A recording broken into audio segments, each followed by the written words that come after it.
Yeah.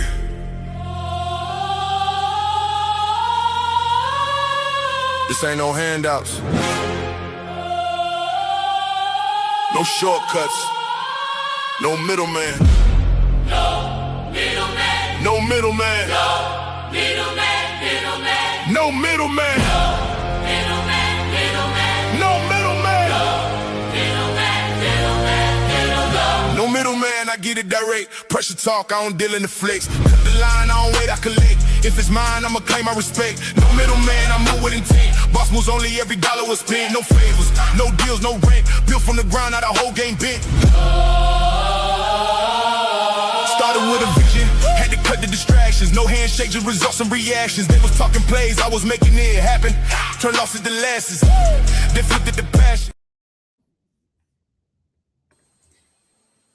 Disclaimer: this broadcast is intended for commentary, discussion, and entertainment purposes only. All topics and statements are based on publicly available information, including news reports, social media content, and third-party sources, which may include allegations or unverified claims. The views expressed are opinions and should not be interpreted as confirmed facts. This content is not intended to harm, defame, misrepresent any individual, organization, or entity. Viewer discretion is advised.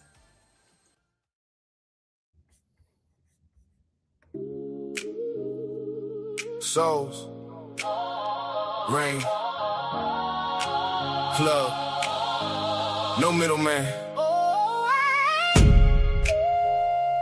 We live in a time of labels, not listening. Everybody got a verdict before they got the facts. We judge what we don't understand, then wonder why we're divided. Politics, history, justice. Maybe the greatest weapon ain't being right. Maybe it's understanding why. Understand me before you judge me. Yeah. Hear the whole truth before you come for me. Yeah. Left side, right side, everybody choosing team, but the truth in the middle ain't always what it seems. Understanding is power. Judgment builds walls. Labels make it easy not to listen at all. So, we ain't scared of the discussion. No middleman. We're bringing understanding. Yeah. Everybody talking, ain't nobody hearing. We fear different views, so we weaponize feelings. One clip, one post, now you know who they are. 20 seconds can't explain somebody's scars. Politics got neighbors looking like enemies.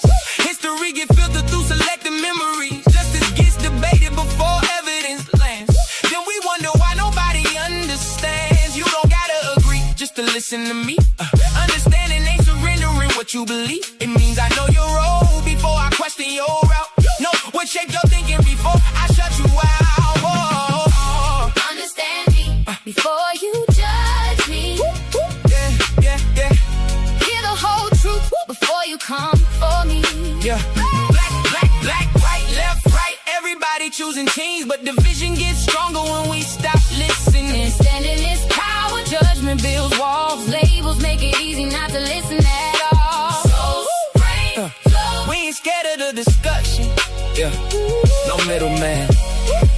For bringing understanding. Yeah. We inherited battles we ain't even start. Old wounds still beating inside new hearts. Different soil, different roads, different lessons we learn. But a bridge ain't built at both sides, gotta burn. You can challenge my thinking without challenging my worth. We could disagree and still share the same earth. Ask why before assuming what somebody meant. Cause judgment costs more than understanding, never spend. Men need understanding, communities too. A nation can't heal if we only pick who's true.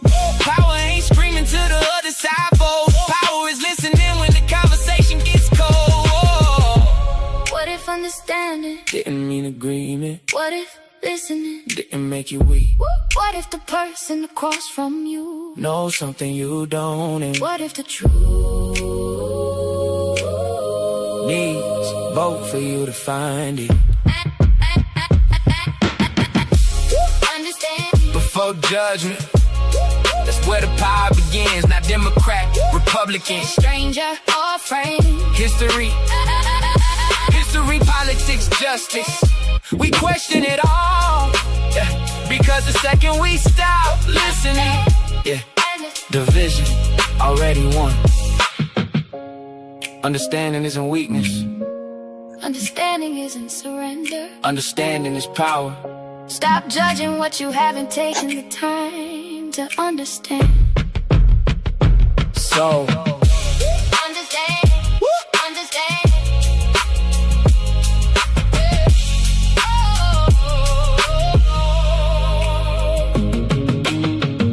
souls. You've been judging the wrong thing. You've been judging power instead of understanding it. You've been judging history instead of learning from it. You've been judging the system instead of knowing how to beat it. And every time you judge instead of understand, you stay stuck. But here's what changes. The moment you stop judging and start understanding, you become dangerous, not to anyone else, to the limits people put on you. You duplicate the power you use. You learn from the past instead of living in it. You navigate the system instead of getting trapped by it. Today, we're breaking down these three stories: political power, historical weight, legal persistence. One pattern connects them all. One question changes everything. What am I refusing to understand, and what is it costing me? This is the power of understanding. You're not rocking with the realest podcast in the room. No middleman. Souls. Sovereign. Uncle Plug. Let's go. No middleman. We called it again, and the judge, the newly assigned judge in the Karmelo Anthony post-trial situation, has officially denied Karmelo Anthony's motion. After all of that, after all the new information that came out, after finding out the past of Austin Metcalf, the past of Karmelo Anthony, the judge said, no, it ain't happening. And the craziest thing is, he didn't give a reason why. He just said, no, we're not doing that. So obviously, as we know, as we've been covering this, the next step is going to be going to a higher court. We'll see if they decide to go down that path. But honestly, at this point, I don't think it makes sense. It's just going to cost them more money. And based on the evidence that we've seen that was presented and shown during this most recent hearing, I think they just need to let it go. Will they? We'll have to wait and see. But we reported over this over on Classy News on X. Make sure you follow us at Classy News. That's at CLASSENEWS on X, and the link is in the description. Here's what we had to say. Breaking news: Karmelo Anthony will not get a new trial. Judge Michael Chitty has denied the defense request following a 2-day hearing in McKinney, Texas. And one thing I did not point out in this post is that the judge actually had until Monday to make his decision. And less than 24 hours after the hearings ended, he said, no, we're not going to do it. Also, there are things being reported that the judge said, hey, I'm just going to email my decision, probably going to make it over the weekend, and we don't need to wait until Monday. So make sure you guys stay on the lookout for this email. And we have it here. Also, the defense argued his constitutional rights were violated, closed courtroom, a broken gentleman's agreement that kept him off the stand, and flawed jury instructions. Honestly, with all due respect, I think that was kind of Mike Howard's part, but we'll address that at a later date. The judge heard it all and said, no, the 35-year murder conviction stands. The next stop, the Texas Fifth Court of Appeals, a process that could take a year or longer. Karmelo Anthony is 19 years old. He'll be in his 50s if and when he gets out. So let's read what the judge had to say. On August 20th to the 21st of 2026, came to be heard the defendant's motion for a new trial. Upon reviewing the motion, the record, the evidence and the argument, the briefs and relevant case law, the court has determined that the motion should be denied. It is therefore considered, ordered, and adjudged by the court that the motion for a new trial is denied. The judge wrote this while he was drinking his coffee this morning. Good Lord. I mean, he's got notes everywhere by the presiding judge, Michael Chitty. All right, so let's get into an article from CBS News that talks a little bit more about what's going on behind the scenes, how we got up to this point, and maybe we'll get some insight on why the judge made this decision. Check this out. The judge denies Karmelo Anthony's appeal for a new trial in the murder of Austin Metcalf. A judge has denied Karmelo Anthony's request for a new trial in the murder of Austin Metcalf after his new defense team called for it in the wake of his conviction earlier this summer. Judge Michael Chitty rendered the decision Saturday after testimony stretched into Friday evening. The decision could have a major impact on how people perceive the justice system in Texas. Anthony was convicted of murdering 17-year-old Austin Metcalf after stabbing him during a Frisco ISD track meet in April 2025. A Collin County jury rejected the self-defense claim and found he intentionally stabbed Metcalf during the altercation. I think they made the right decision in this instance. Friday's testimony followed a whirlwind day earlier, during which new background information was revealed about how Anthony and Metcalf lived their lives up to this point. Now, two attorneys took to the witness stand who are best friends in life, but on the opposite sides of the case. At one point in their exchange, it actually got heated over whether Anthony received a fair trial. Anthony returned to the courtroom where he sat beside his defense attorneys who continued to present their case that his murder trial was unconstitutional, unconventional, and the guilty verdict and the 35-year sentence should be thrown out. Come on, man. And one thing I think should be pointed out, and that I mentioned several times before we got to this point, when you're going to file a motion for a new trial, in this instance, you, before everything happened, before the trial went down, are seen as innocent until proven guilty. Now that a decision's been made, now that the jury has come to a decision, and you've been sentenced, I mean, everything's pretty much done at this point, right? You are seen as guilty until proven innocent in a lot of ways. So this was going to be a tough hill for them to climb in the first place. And as I mentioned multiple times, Judge Roach, I believe, did a good job running a tight ship, much to our frustration because we wanted to see what was going on in this case. But still, it makes sense that the judge made this decision. I think it was the right decision. Also, the witnesses they used to prove that point was Toby Shook, one of Anthony's trial attorneys, who told the judge that prosecutors put them in a corner. It's not how it works, guys.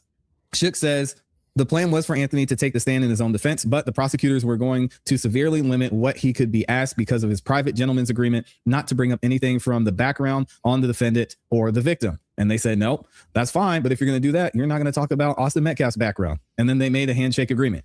Now, both sides made the agreement because Metcalf and Anthony have troubled histories or violent behavior, to say the least. Anthony's background, which CBS News Texas first revealed publicly last night, was read in the courtroom when the state presented its case. In closing arguments, defense attorney Russell Wilson said a heated argument between prosecutors and Anthony's lawyers caused Anthony to lose trust in the state, contributing to his decision not to testify. Prosecutor Bill W., the state's only witness, said there was never an agreement preventing Anthony from taking the stand. Bill also said, who was acting as lead counsel in the hearing and also prosecuted Anthony in the murder trial, that the unusual rules were necessary because of the threats, intense public pressure, and misinformation about the case, not to mention all the minors that were involved in this case as well. His argument, the restrictions protected the trial. I didn't like it, but I can understand it. Now, Bill outlined a history of high-profile trials where he says they were compromised by threats and outside agitators.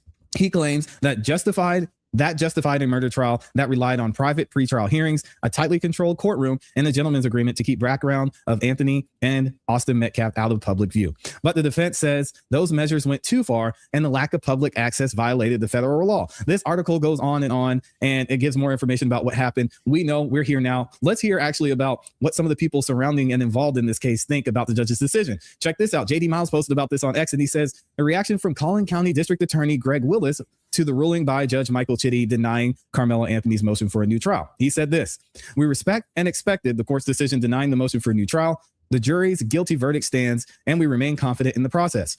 Every defendant has the right to appeal, and our thoughts and prayers remain with the Metcalf family in the painful wake of the last week's hearing. And that is from Collin County's District Attorney Greg Willis. Also, JD Miles reports this: members of Karmelo Anthony's defense team have confirmed what he reported, and they are declining to comment at this time. No surprise, they're probably gearing up to decide if they're going to take this to the higher court, the Court of Appeals, or if they're just going to let this go. At this point, I mean, you got to take it all the way, especially. So we're going to stop it there. I want to let everybody know before we move on with the show. For some reason, StreamYard is doing StreamYard things this past weekend and today. If you're looking to comment, you have to be on Souls of Thought horizontal. I've been trying to put it on vertical and other verticals. It will work on the Raw Society Network side as well, but for some reason on the vertical, it's not showing your comments. So if you would like to comment or let your comments be seen, make sure you're on the horizontal. I don't know what's going on that side again. So shout out to everybody who's here already, man. Sko, Penny, Jen, Marty, BB Sports, everyone who has already came in. BG is in the building. And of course, my esteemed host, we got your boy Uncle Plug from Uncle Plug TV. And then we also have the one and only First Lady Conversations with Soft Rain. So we're starting off today. And what's up, Miles? Miles is in the building. We're starting off with the Karmelo Anthony case. His new trial was denied. But today, as you guys see, we are talking about understanding and the power of understanding. So I'm going to let you guys speak your piece as well on this. And all I have on the screen is just a quick little important steps after a murder conviction and denial of a new trial of motion. These are steps that need to happen immediately. Once these things happen, you guys can read over that while everybody's giving their opinions on this. But just ensure that everybody knows that it's not over just because he didn't get a new trial. There is other options, but those options will be viable in 2028. So the next time we hear something about this appeal or going into a new trial would be 2028. So what do you guys think? Thank you, Plug. A denied motion is not the end, guys. Just, for those that are keeping their hopes up, a denied motion is not the end. This decision doesn't eliminate Anthony's right to an appeal, which is the next step. So they already knew probably out the gate that they wasn't going to get a new trial because of the evidence that was presented. So so the appeal was probably already locked up, ready to rock. His attorney still they have to ask the appellate court, that's what they call it, appellate court, to examine the legal or constitutional, what is it called? Yeah, the legal or constitutional errors affected the trial. And but that gentleman's agreement was something very big. I don't see why they didn't address that. But at the same time, they did address it, but I don't see why it wasn't taken, a little more seriously, and that would have been more grounds of helping him move forward. But I think in the appellate court, it should be more helpful. But this was expected. For me, it was expected, being that I've dealt with the courts before. I haven't dealt with the appeals process of anything, but dealing with the circuit courts before, I know somewhat how this works. You know what I mean? So I kind of figured he wasn't going to get a new trial, but the appeal should have been already locked up, ready to rock. Yeah. What about you, Ray? Hey, it's not the end of the road. It's not a dead end just yet. There's still room for an additional process. I'm not too familiar with the processes. I'm glad you got these graphics. So send them to me after the show so I can read into it as well. But yeah, I've said this from the beginning. I thought that murder was a bit much. I think that his the crime that he was convicted for should have been manslaughter and have a lesser sentence. I think 35 years was a bit much as well. And I was disappointed in the fact of his defense team. So at least it's not the end of the road type deal. So. Yeah, with Penny saying there was too much gray to be black and white, that actual judge was a no-nonsense judge, from my understanding, that he was that he's a stand-up guy. He's all about right and wrong, no black and white, no, he's not in the race, he's about the facts.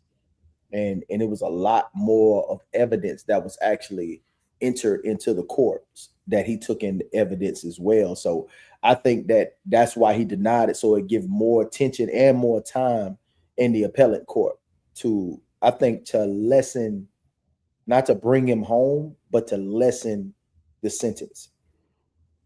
I think that's what it's about. And then with the time when most cases, guys, like say a case that holds maybe 5 to 10, they will drag you into court they'll drag court hearings for a while, just so you'll have some time in.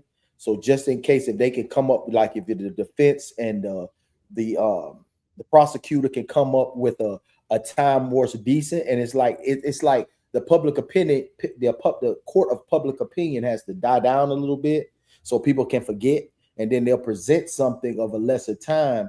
So they would probably like bring it, but he has to do some time just for the court of public opinion. You know what I'm saying? Because this is such a highlighted, high profile case.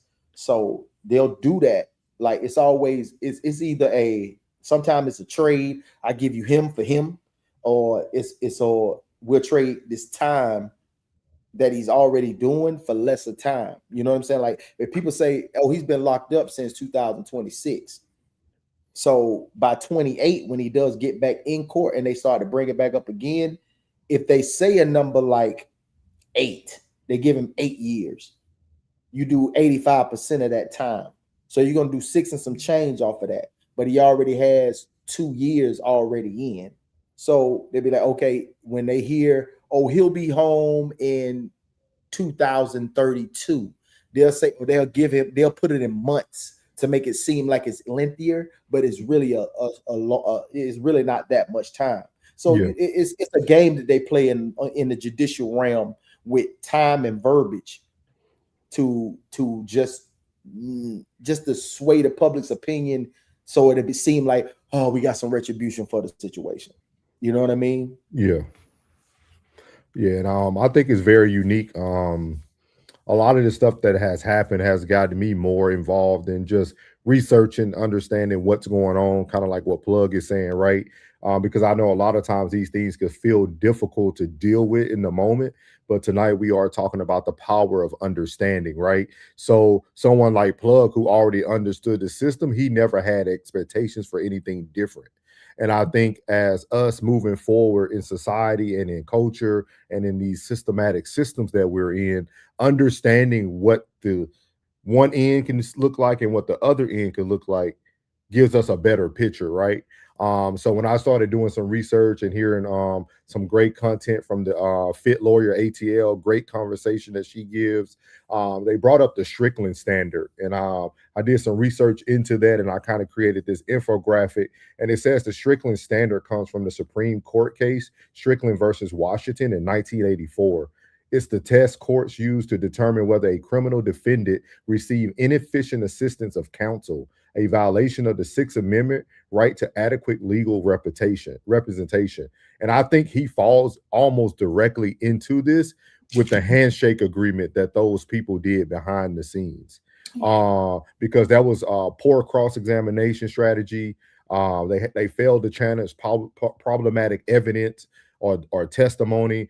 We just found out about these text messages. We just found out about things about the Metcalf boys that they did.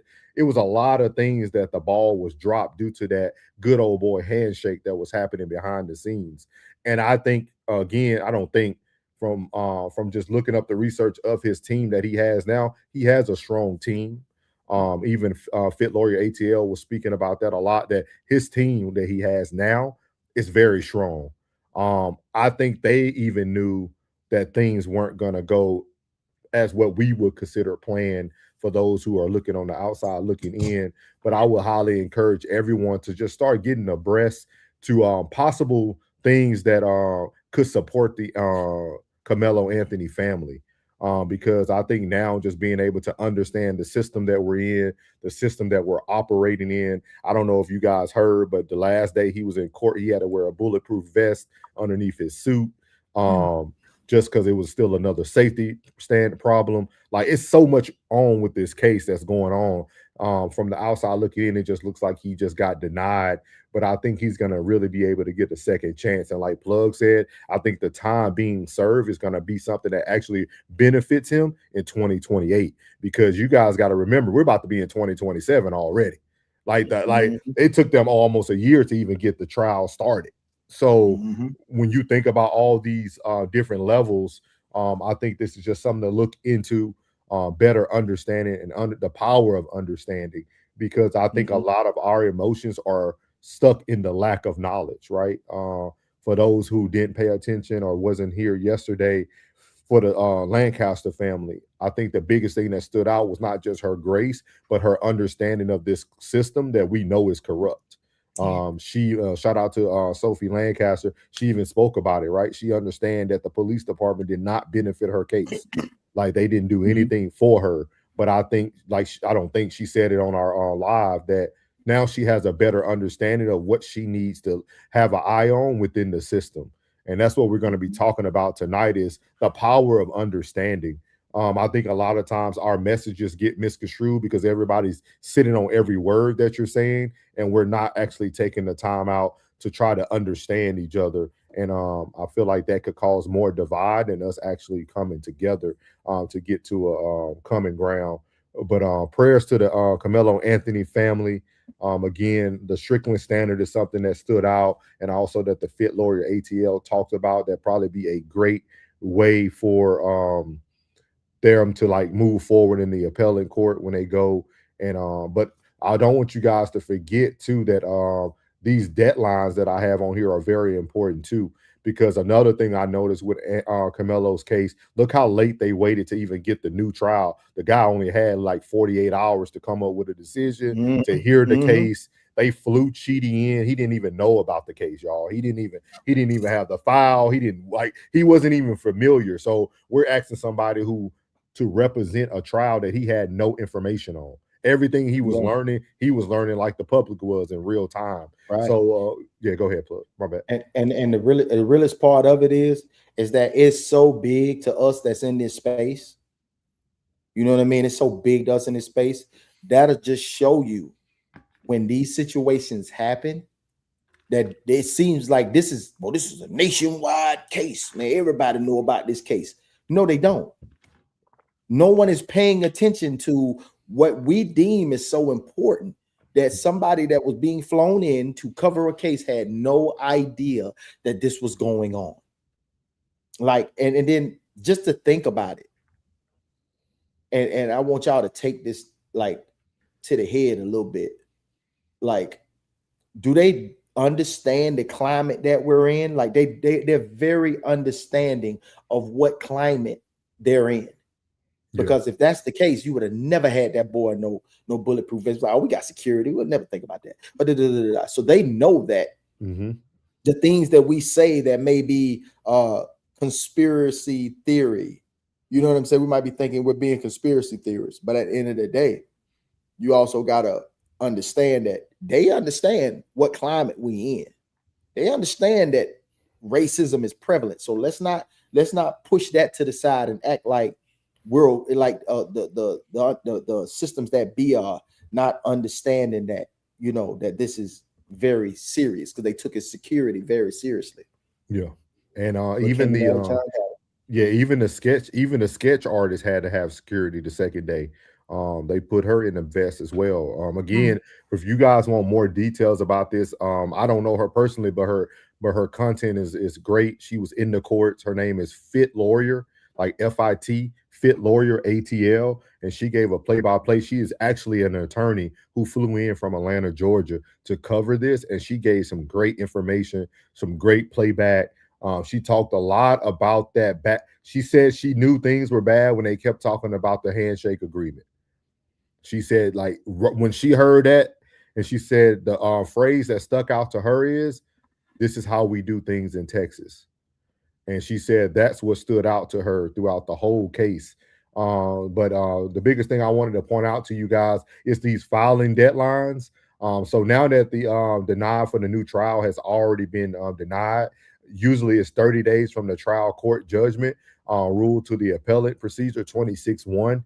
So again, we need to be looking in, making sure that his attorney Russell is actually getting these things moving forward now, right? We need to be seeing something in the next 30 days, or at least being able to look at public records and see if this has been pushed to the appellate court. These deadlines are strict deadlines. Missing filing deadlines can cause you to have to waive certain rights. So these things are very, very important moving forward, that these timelines are like very, very critical for the Carmelo Anthony family. So again, prayers to the Carmelo Anthony family. I pray that they continue to protect him, keep him in good spirits.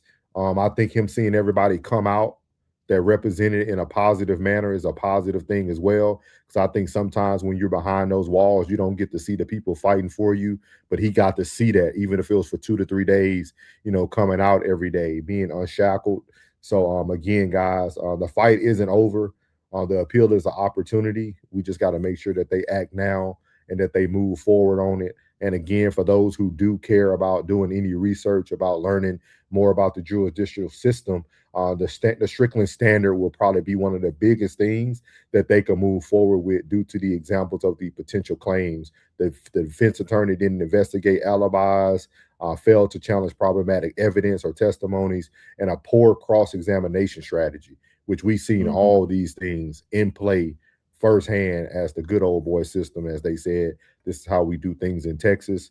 And also, man, I don't know if I ever said anything wrong, but I do want to give some apologies, man, to the Anthony family. Because after speaking to Sophie Lancaster yesterday,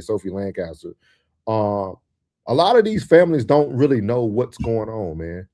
No, they don't. A lot of people don't understand how to ask for help, how to seek help, how to move forward. A lot of people really are living in the world of denial about the systems that we are in.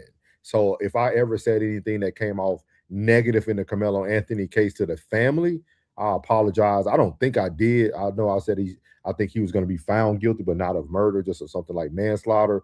But with that being said, I think a lot of times people are getting into these predicaments for the first time, and you're just kind of riding the wave at that point. So even the handshake, right? You probably think like, man, well, he said Karmelo and the parents agreed. Well, it's kind of hard to create I don't know how you're going to go on the stand in 30 minutes. Yeah. I mean, now listen, go ahead, Bob. But you definitely right, bro. And it's a lot of people that when we be discussing like certain dudes that be going behind that wall, and the way they press you and the way they put that pressure down on you, the way they got you up against the wall in a certain amount of time they'll give you to make up your mind, and this and that and the third. You getting phone calls from your mama, your sister, your baby mama, this, that, and the third. Boy, I'm gonna tell you something, boy. Hey, that's why I say be mindful of how you speak on people that's been in that situation where you see some cats that be having their life on the line for 30, 40, 50 years, and they 23, 24 years old. And this their first time being in real trouble. Because see, me, I can sit back a little bit because I understand I know how they work. I know how they operate. I done been up there through there many a time. So I know how they move. I know how they talk. I know how they come at you, this, that, and the third. But that's experience.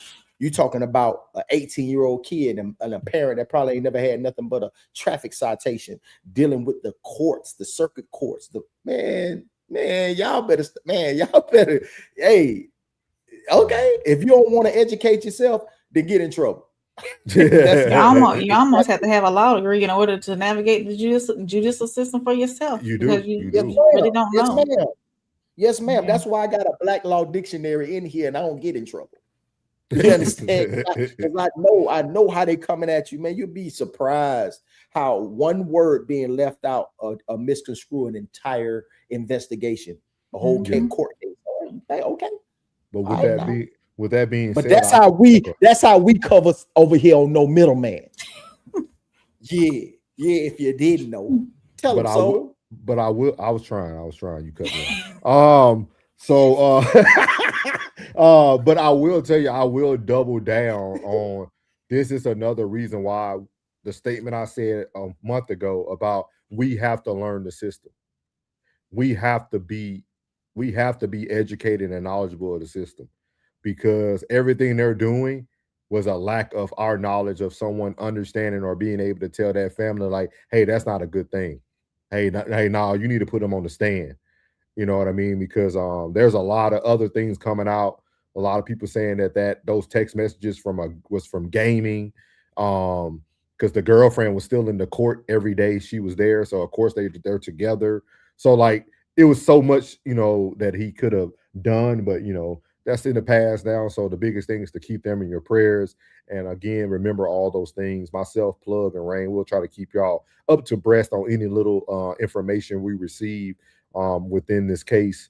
And but yeah, we're gonna get to the comments and then we're gonna move on to the next segment. But just wanted to talk about that because that did happen this weekend.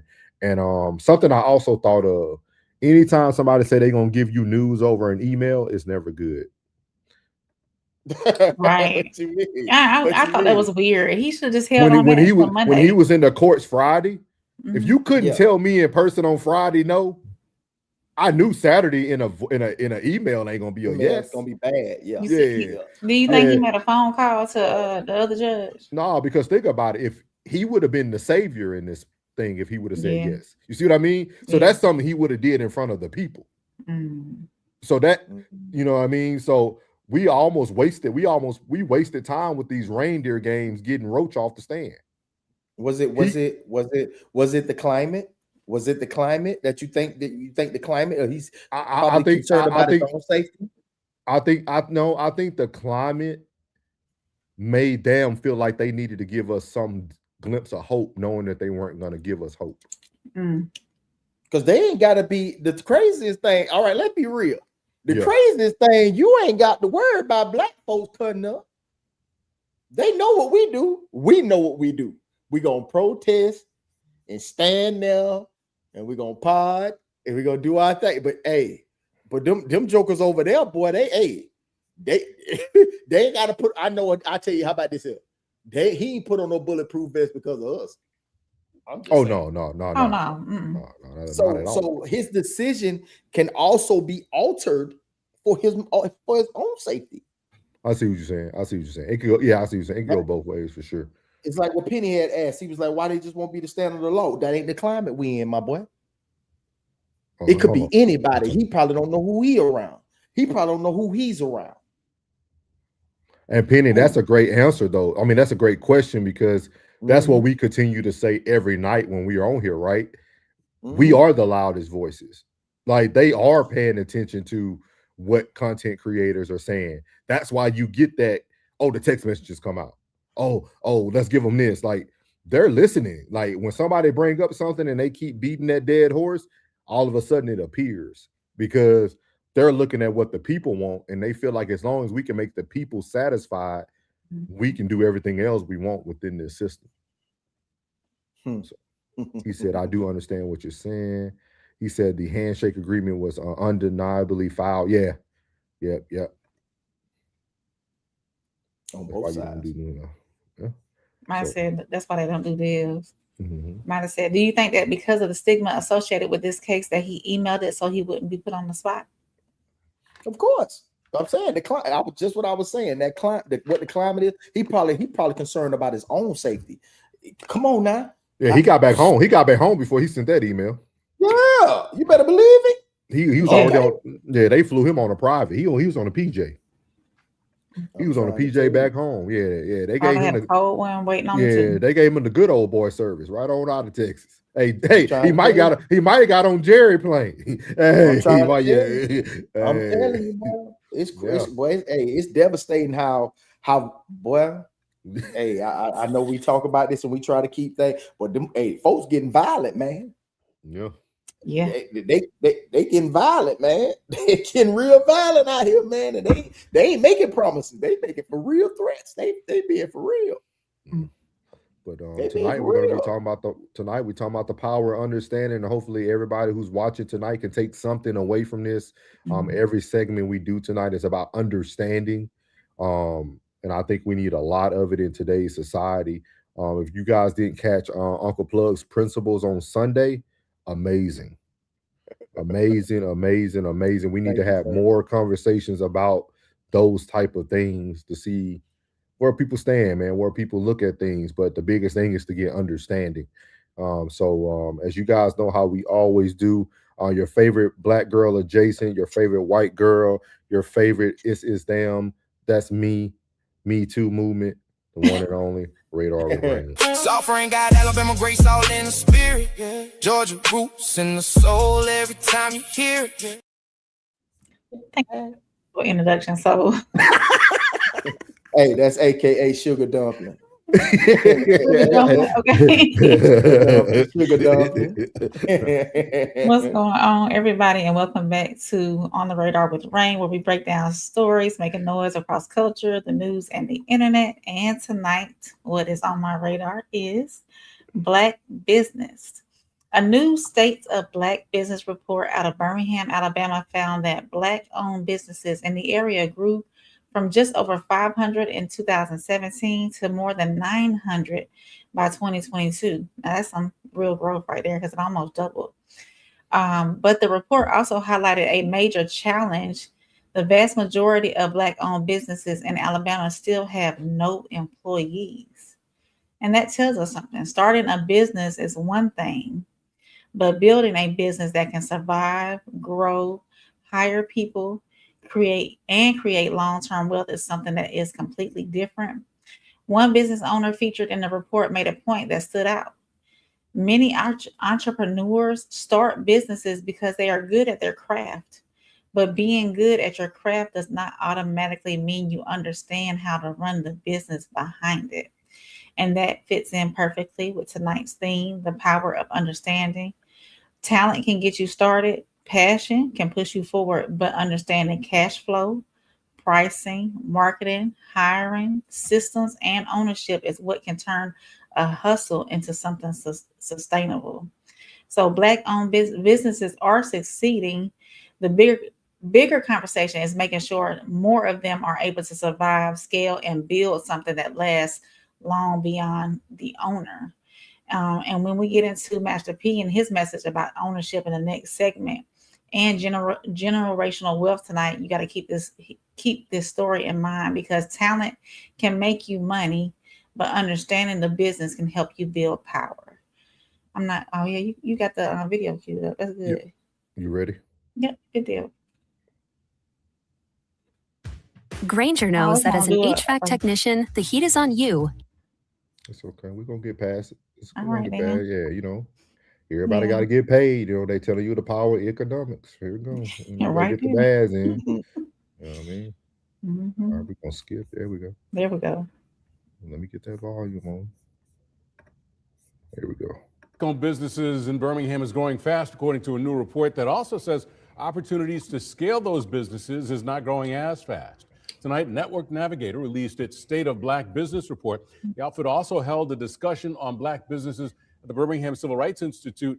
They found that a number of Black-owned businesses in the Birmingham metro grew from more than 500 in 2017 to more than 900 by 2022.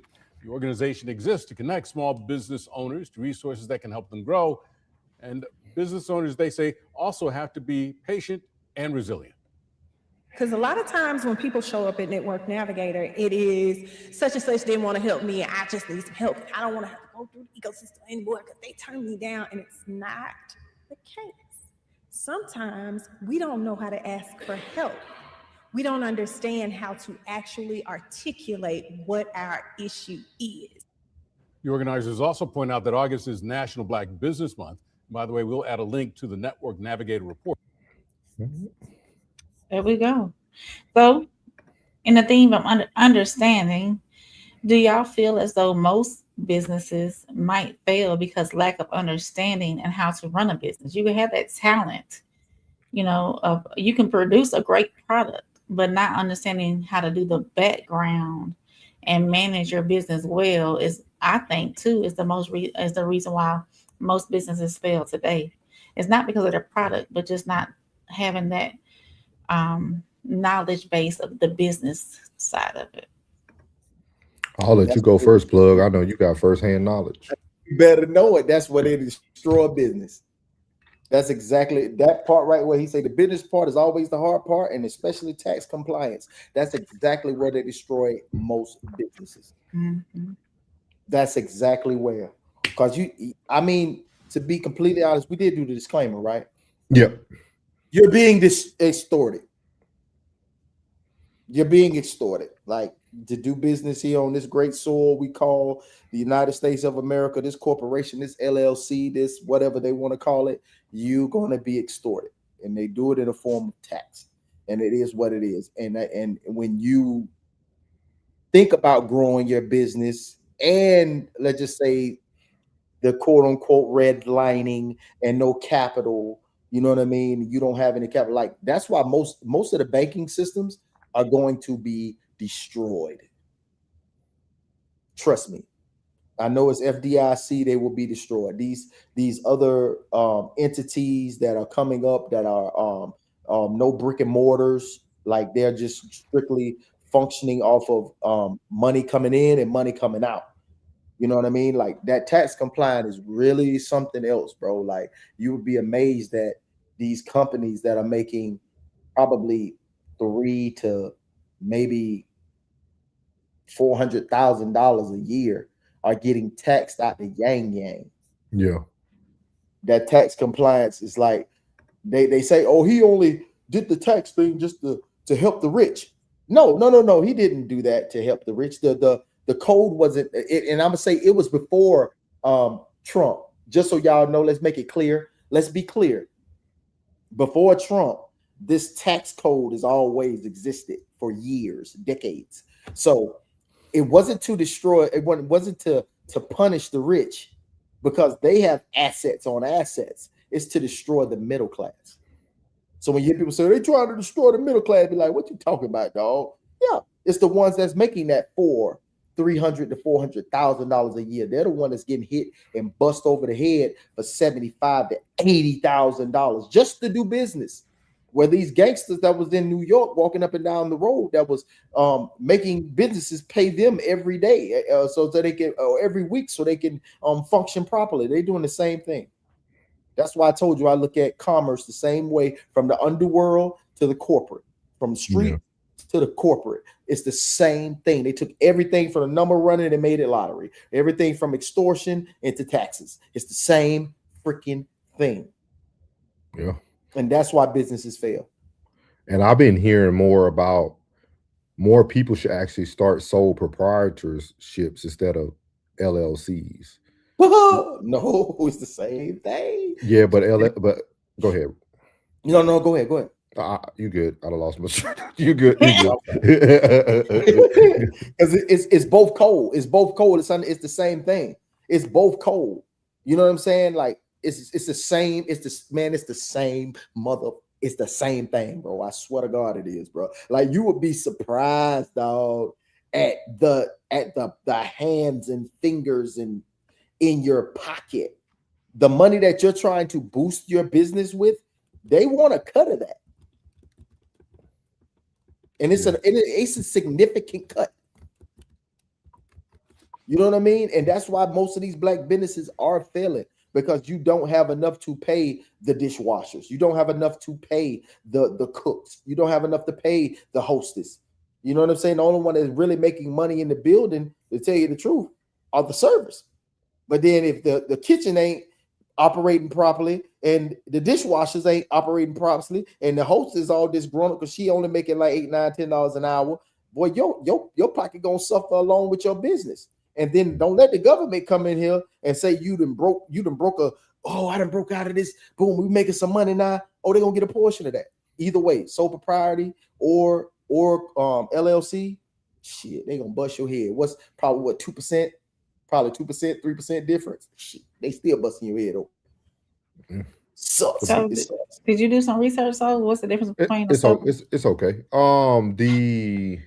The biggest thing that stood out to me from that interview though that you just that we had on your radar with Rain was the when she spoke about like asking for help.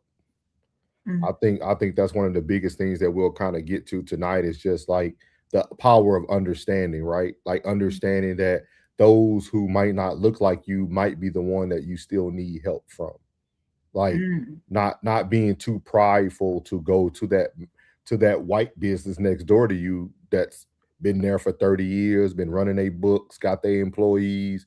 You never know what you can learn from these type of things, right? That's what, the books that Plug was talking about. You think about The Richest Man of Babylon, Mastery, Rich Dad, Poor Dad. Everybody learns something from someone. And I think that's the power of understanding. We do not have to agree to gain knowledge. Like that's like the biggest thing that like I have noticed is that we don't have to agree. That doesn't mean I can't learn from you though. Like everybody has something you can take from them. And I think our pride is before the fall. Like she said, we can't always not want to ask for help. Like go ask that person. You know what I mean? They next door to you for 30 years. You just opened up your business last year. And you're struggling, and they've been there. They're in compliance. They got everything going on. And who knows? they might be doing some things wrong too, but they'll teach you they'll teach you the same, you know what I mean? Like they'll teach you the same corners too. You know what I mean? It's just all about understanding business at the end of the day. And I think the power of understanding gets you more out of your own way and be able to seek those answers and questions you have. So yeah. So correct. That's correct. So yeah. So this was On Your Radar with Rain. If y'all are catching this on the rewatch, make sure y'all hit that like button, subscribe, leave your thoughts down in the comments section. And we'll catch you next time. Suffering got Alabama grace all in the spirit. Yeah. Georgia roots in the soul every time you hear it. Yeah. We're gonna have to get Rain a better. We're gonna get you a better closer, right? Gotta get you a better closer on that radar. See you next time. I'm Soft Ray. See you next time. He said, especially y'all said everything y'all said 100%. Appreciate it, Ma. Appreciate it. Yeah. I'm living it. I'm living it. Yeah. I hate him. I hate him. It's going to be big tonight, man. It's going to be big when it comes to this, man. So the next thing, if you guys weren't there for the principles from Uncle Plug and Uncle Plug TV, he's about to give you another principle right now in his segment called The Real Spill with Plug.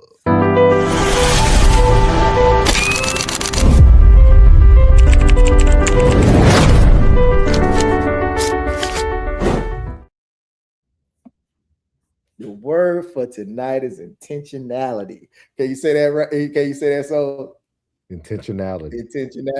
My boy. Intentionality means living and making decisions on purpose, aligning your actions. This has been a big word for me this week, just to let y'all know. Aligning your actions, habits, relationships, and choices with the life you're actually trying to build. At some point, you just gotta let life happen to you, or you gotta start living on purpose. That's intentionality. A lot of us know exactly what we want. We want financial freedom. We want peace. We want better relationships. We want healthier bodies. We want successful businesses. We want bigger opportunities. But here's the question. Do your daily decisions look like your future you're talking about? Because you can't accidentally become the person you're intentionally dreaming about. If you want financial freedom, you have to become intentional about your money. If you want a healthy relationship, you have to become intentional about communication, loyalty, and understanding. If you want success, you have to become intentional about what you do when nobody is watching. If you want peace, you better become intentional about who gets access to you. So intentionally means understanding that every yes costs you something. When you say yes to wasting time, you're saying no to productivity. When you're saying yes to unnecessary drama, you're saying no to peace.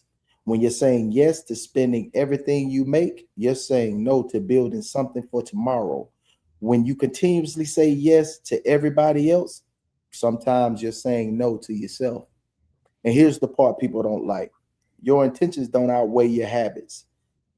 You can intend to change. You can intend to save money. You can intend to get healthier. You can intend to become successful. But eventually, your actions have to testify to your intentions. Stop waiting for motivation. Stop waiting for everything to line up perfectly. Stop waiting until Monday. Stop waiting until next month. Ask yourself, can I intentionally do today? What can I intentionally do today that puts me closer to where I say I'm going? One decision, one adjustment, one boundary, one sacrifice, one discipline moved at a time, because the life you want probably isn't going to happen by accident. You have to build it intentionally. And that's intentionality. This is Real Spill. I'm Uncle Plug. Choose wisely, act accordingly.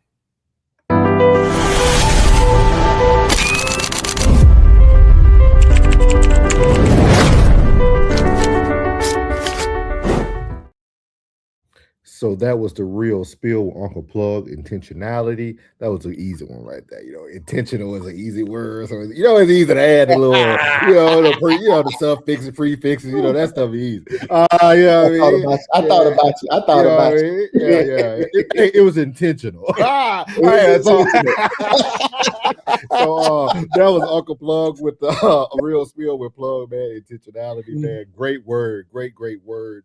And I think tonight is what it's all about. It's about being intentional. Plug has said it multiple times. He said it Sunday. He said it tonight on his show as well with Plug In with Doe. He talked about, when you come to know middleman, that's what we are here for.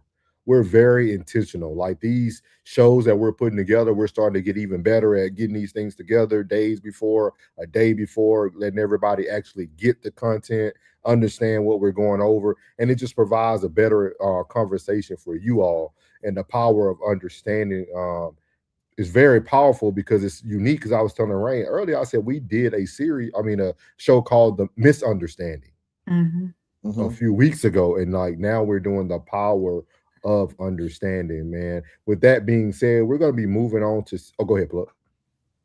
And when you are intentional, things become easier. That is true. I'm noticing that when you are intentional, things become easier. That is true.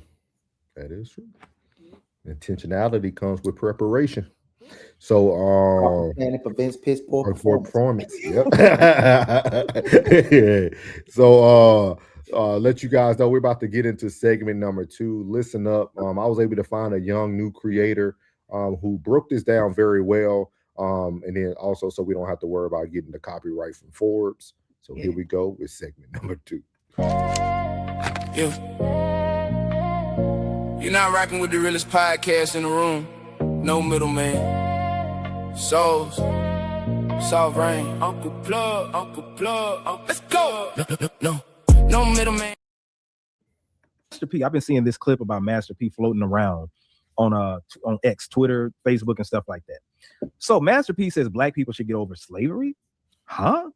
Master P says black people should get over slavery. Now, what I'll say is this. I watched the full clip and I didn't take the soundbite. I didn't take the headline as bait to bash Master P. You know what I'm saying? So let's look at what P had to say in this, because context matters. And I want today's episode to kind of focus on context mattering. So hold on a second. Let's look at what P said about slavery.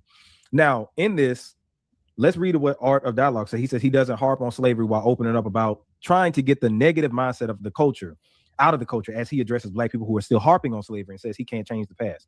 So context matters. Let's listen to what he actually said, all right? And I'm going to go to this part. He was talking about ownership and all this other stuff. I'm not going to play the whole clip. Fair use. Let's see what P actually said. Person in the world. You don't have to be a rocket scientist. You just got to have integrity and do good business.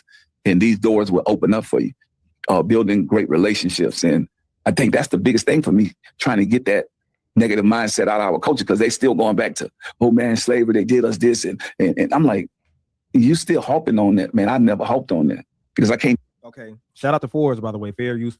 Change the past, but I can change the future. And I think you got to get used to us being successful. And I think a lot of us. Let me go back to that. This is very context matters. Let's hear that again. Being successful, the future. And I think you got to get used to us being successful. And I think a lot of us, we block our own blessings because we don't think that we could do it because we're looking at our color. So, I mean, Muhammad Ali was a guy that, and I love like his story because he didn't care about that. He just wanted to be around good people, but he did represent for the culture. Right. And I want more African-American owned tennis shoe companies. Okay, I ain't gonna play the whole thing, but that's the premise of what P had said, all right? So we won't let you finish, brother, but we appreciate you cutting that up for us and talking about what Master P had to say. Appreciate it. Appreciate you, big dog. You know, we'll add you on the cut when we clip you up. We'll clip you up. It's Red Views. It's red spelled with a 3 instead of an E. Red Views. He's a new up and coming creator. Good content. Very thoughtful content. He has a lot of intentionality behind his content. So I would very encourage you guys to go over there and watch him. I already subscribed to the channel. So very good content though. But how you guys think about this and feel about this? Because there were a lot of people who kind of took what Master P said out of context, of course.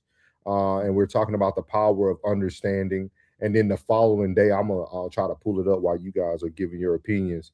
But he also did another video for everybody on X, I think it was. So, but what is your guys' thoughts on Master P on blacks moving forward? Like, not focusing on the things that have happened, but let's move forward so that we can make black excellence or black success a normal reoccurrence and a normal thing in our society. We keep riding that back road. We keep riding that back road. We'll never get to the next destination. Sometimes you got to look forward and leave everything behind you. Do you forget about it? No. Do you negate the fact that it happens? No. Or that it happened? No. You can't do that. It happened. It is what it is. But what do we have to do to move forward and keep pushing forward? Can't keep riding that back road that's kept us there. You gotta make that next turn. You can't forget how we came. No, we can't forget how we came, but we have to keep moving forward. That's all I got for that plug. Okay. What you got, plug? The mindset in which you speak of is either you are on your purpose to where you're going and see no stoppage, or you have a hustler mindset. The ones that don't have an hustler mindset, or they don't know exactly where they're going, or haven't been on a job for an exceptional amount of years, an extensive time on a job, actually in a career, something that they can, that a job that's turning into a career after certain years of being on that job, they don't have that mindset. The ones that hold that mindset is the ones that continuously hit a wall, where they consistently think that their lack of is caused by an outside force. They need someone else to blame besides themselves. Is that yes?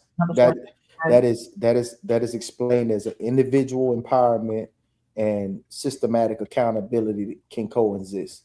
And that's not the mindset of a hustler.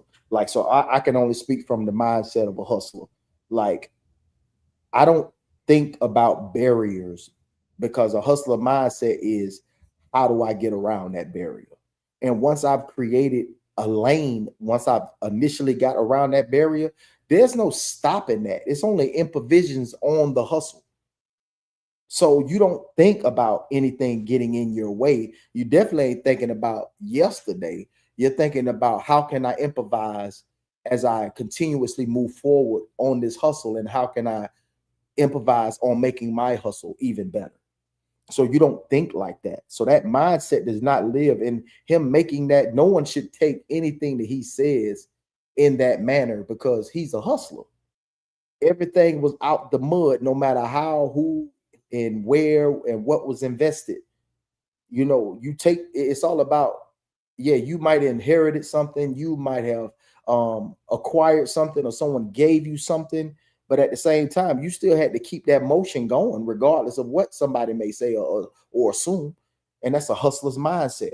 Bottom line, man. Like, slavery is not in this capitalistic situation. The only way that slavery can stop you, it truly can't, to be completely honest with you. That's your mindset. So if slavery still contaminates your mindset, that's a you problem. You're muted, bro. With that being said, plug, why do we go directly to thinking that the black person who makes the statement is trying to say that slavery doesn't matter? Like, why do we go to, like, why does everything has to be explained in such detail? Like, why does he, because I'm gonna play this video, why do we have to go clarify things for somebody who y'all were just watching him doing his verses 3 months ago? You know what I mean? That's weird to me. Like, someone, because you have to coddle the emotions because that's exactly what they're dealing with, is an emotion of why they can't get to the next phase in their situation. And 9 times out of 10, if the true question is asked is, are you really going as hard as you really could go? Like, most people sit back and they love to make that, an excuse. But if you ask that question, like, you really going as hard as you could? Because at the end of the day, if I wasn't making my quota, then bro, how you working 5 days a week then? Ain't you able to work 6 or 7? You can work through the week, can't you? You can at least open up for 2 more hours, on one of these days and get what you need to get. So why ain't you doing it? You know what I'm saying? Like, no one asked the person that's making that complaint an extra question. I think everything can be, we can get to the bottom of something if everybody asks that extra question. But I don't think people really care as much as they assume that they're involved. Their involvement with that individual, they really don't care as much as, as they say they are. You know what I mean? They don't care about that. They don't care to ask that question. Be like, yeah, my light's about to get shut off. Like, so what you doing?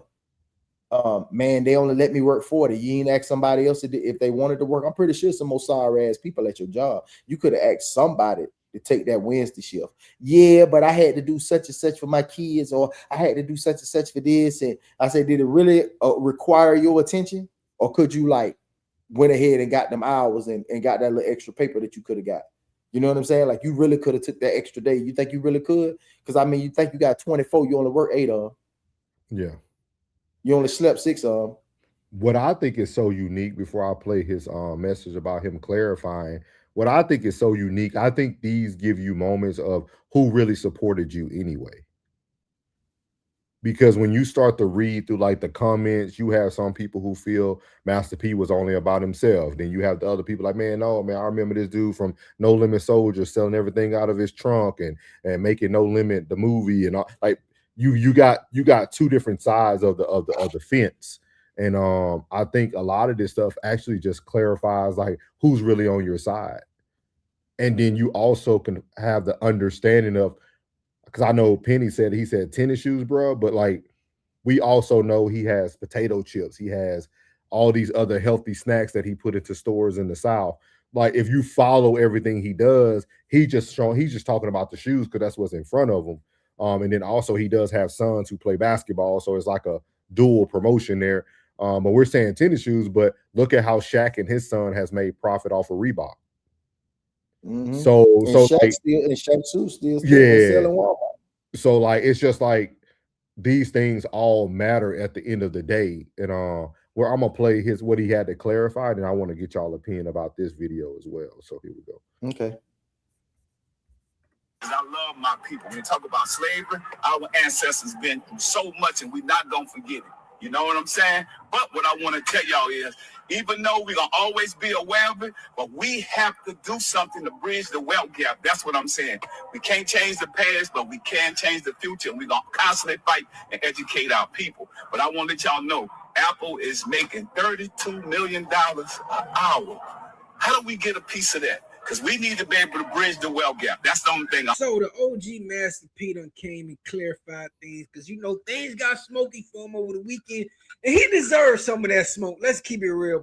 P said some wild stuff, but nonetheless, I do believe P heart is in the right place. I think P is just one of them brothers. He's thinking solely on an economic stance, which is good at the same time. But we also have social issues, P. We have institutional issues that affect us economically. So I think P is right on the right. I don't think P said anything wrong this time. That first time, P sounded crazy. I'm gonna just keep it real. P sounded like, y'all niggas tripping. I got the plan. Y'all need to get y'all shit together. Y'all still tripping about slavery. Y'all niggas wrong. You feel me? And I think that's the greatest message he would have had, what he said secondly. It's like we don't want truth. It's like we want the medicine inside the candy. Coddling. You gotta coddle that shit. Yeah, we don't want the truth. Like, we don't want truth. Like, not a harsh truth. Not a hard truth. They don't want no hard truth. Everybody want that soft ass lie. Everybody want that soft ass lie. Everybody want it. Everybody want that soft ass lie. Everybody want that ooh, ah. Everybody want that.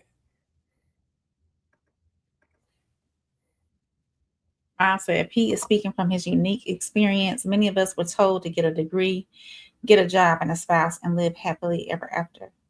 And your parents didn't know what the hell they were doing. They were poor. How they know what the next class live like and they poor? They don't know what the hell to do to get to the next level. They poor. Come on, man. Come on, man. Most of y'all parents were professional slaves. Let's be real. How you gonna tell me about entrepreneurship and you're a professional slave? Honestly, I gotta be completely honest with you. Like, there's nothing my father could tell me about my business but work hard, son. That's it. That's all he knew was to work hard. Yeah. Yeah, shit, man. Penny said because he turned around and made a comparison to Apple. Oh, my bad. Hold on. I skipped one. My bad. Right here. There you go. Penny said, no, not a shot at him for his shoes. It's just a comment about what we value as a culture. The business idea reflects that. And I also, I was looking at the vertical over on Soul's page. Girl Dad Cooking Up Deliciousness has been over there. Kelvin Jackson's been over there, and Superman. I advised them to come on over this way to the vertical. I mean, okay, thank you. Yeah, so we're not skipping over y'all's chat. We just can't see him over here on StreamYard, y'all. Thank you. Yeah. Appreciate you. Yeah, and then Penny, I think this also speaks more volumes about us, right? I think a lot of times people move into financial ventures that they feel like we will support, right? Like plug, like yesterday, for instance, right? Cool Breeze is somebody who Cool Breeze is someone who it sounds like he has some like knowledge about the stock market and things of that nature. That's what it sounds like.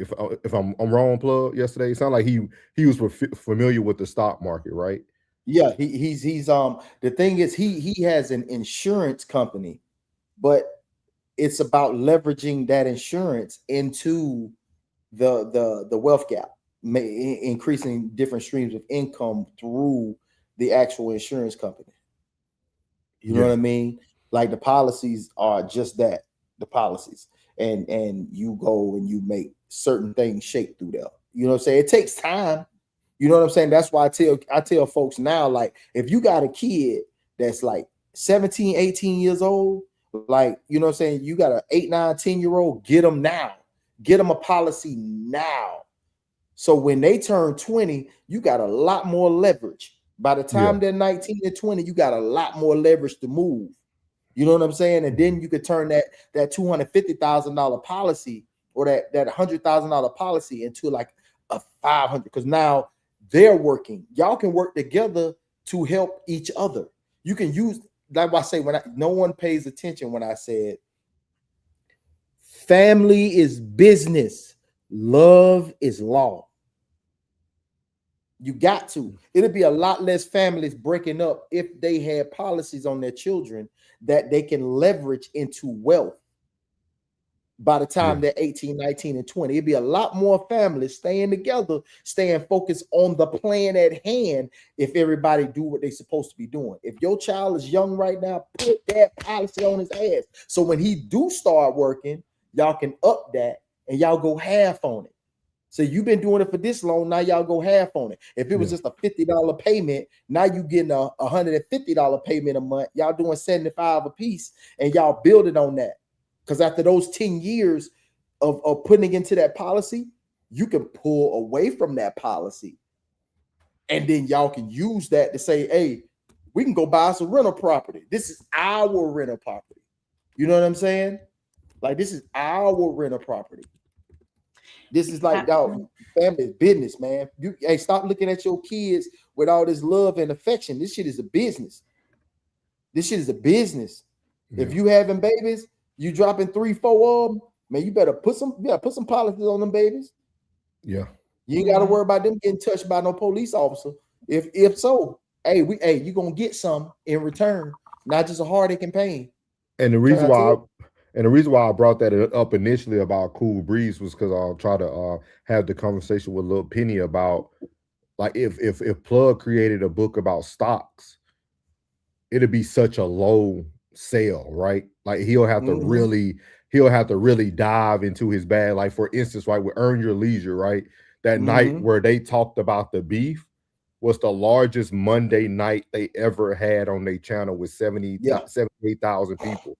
But but then they went back tonight, they still had a larger night now, probably to the people that they pulled in from that conversation. Right. But sometimes it takes a while to get our culture to wrap our heads around.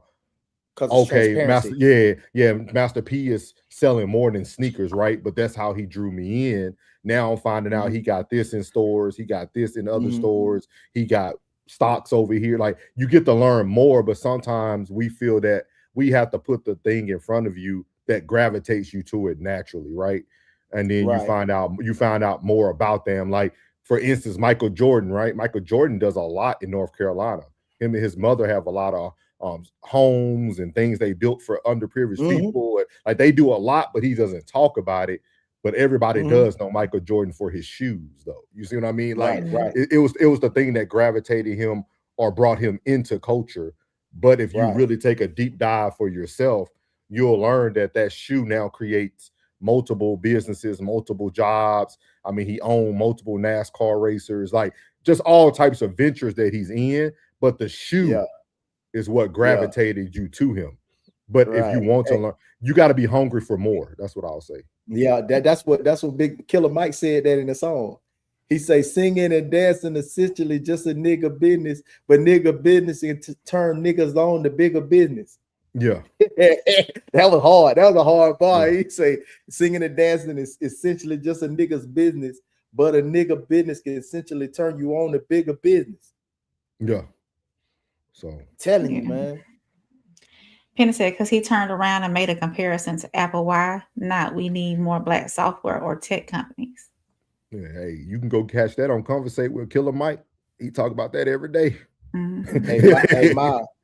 Hey, what he say? He say these prisons. He got multiple prisons. Hey, let's say this: niggas play basketball, so we gonna make some sneakers.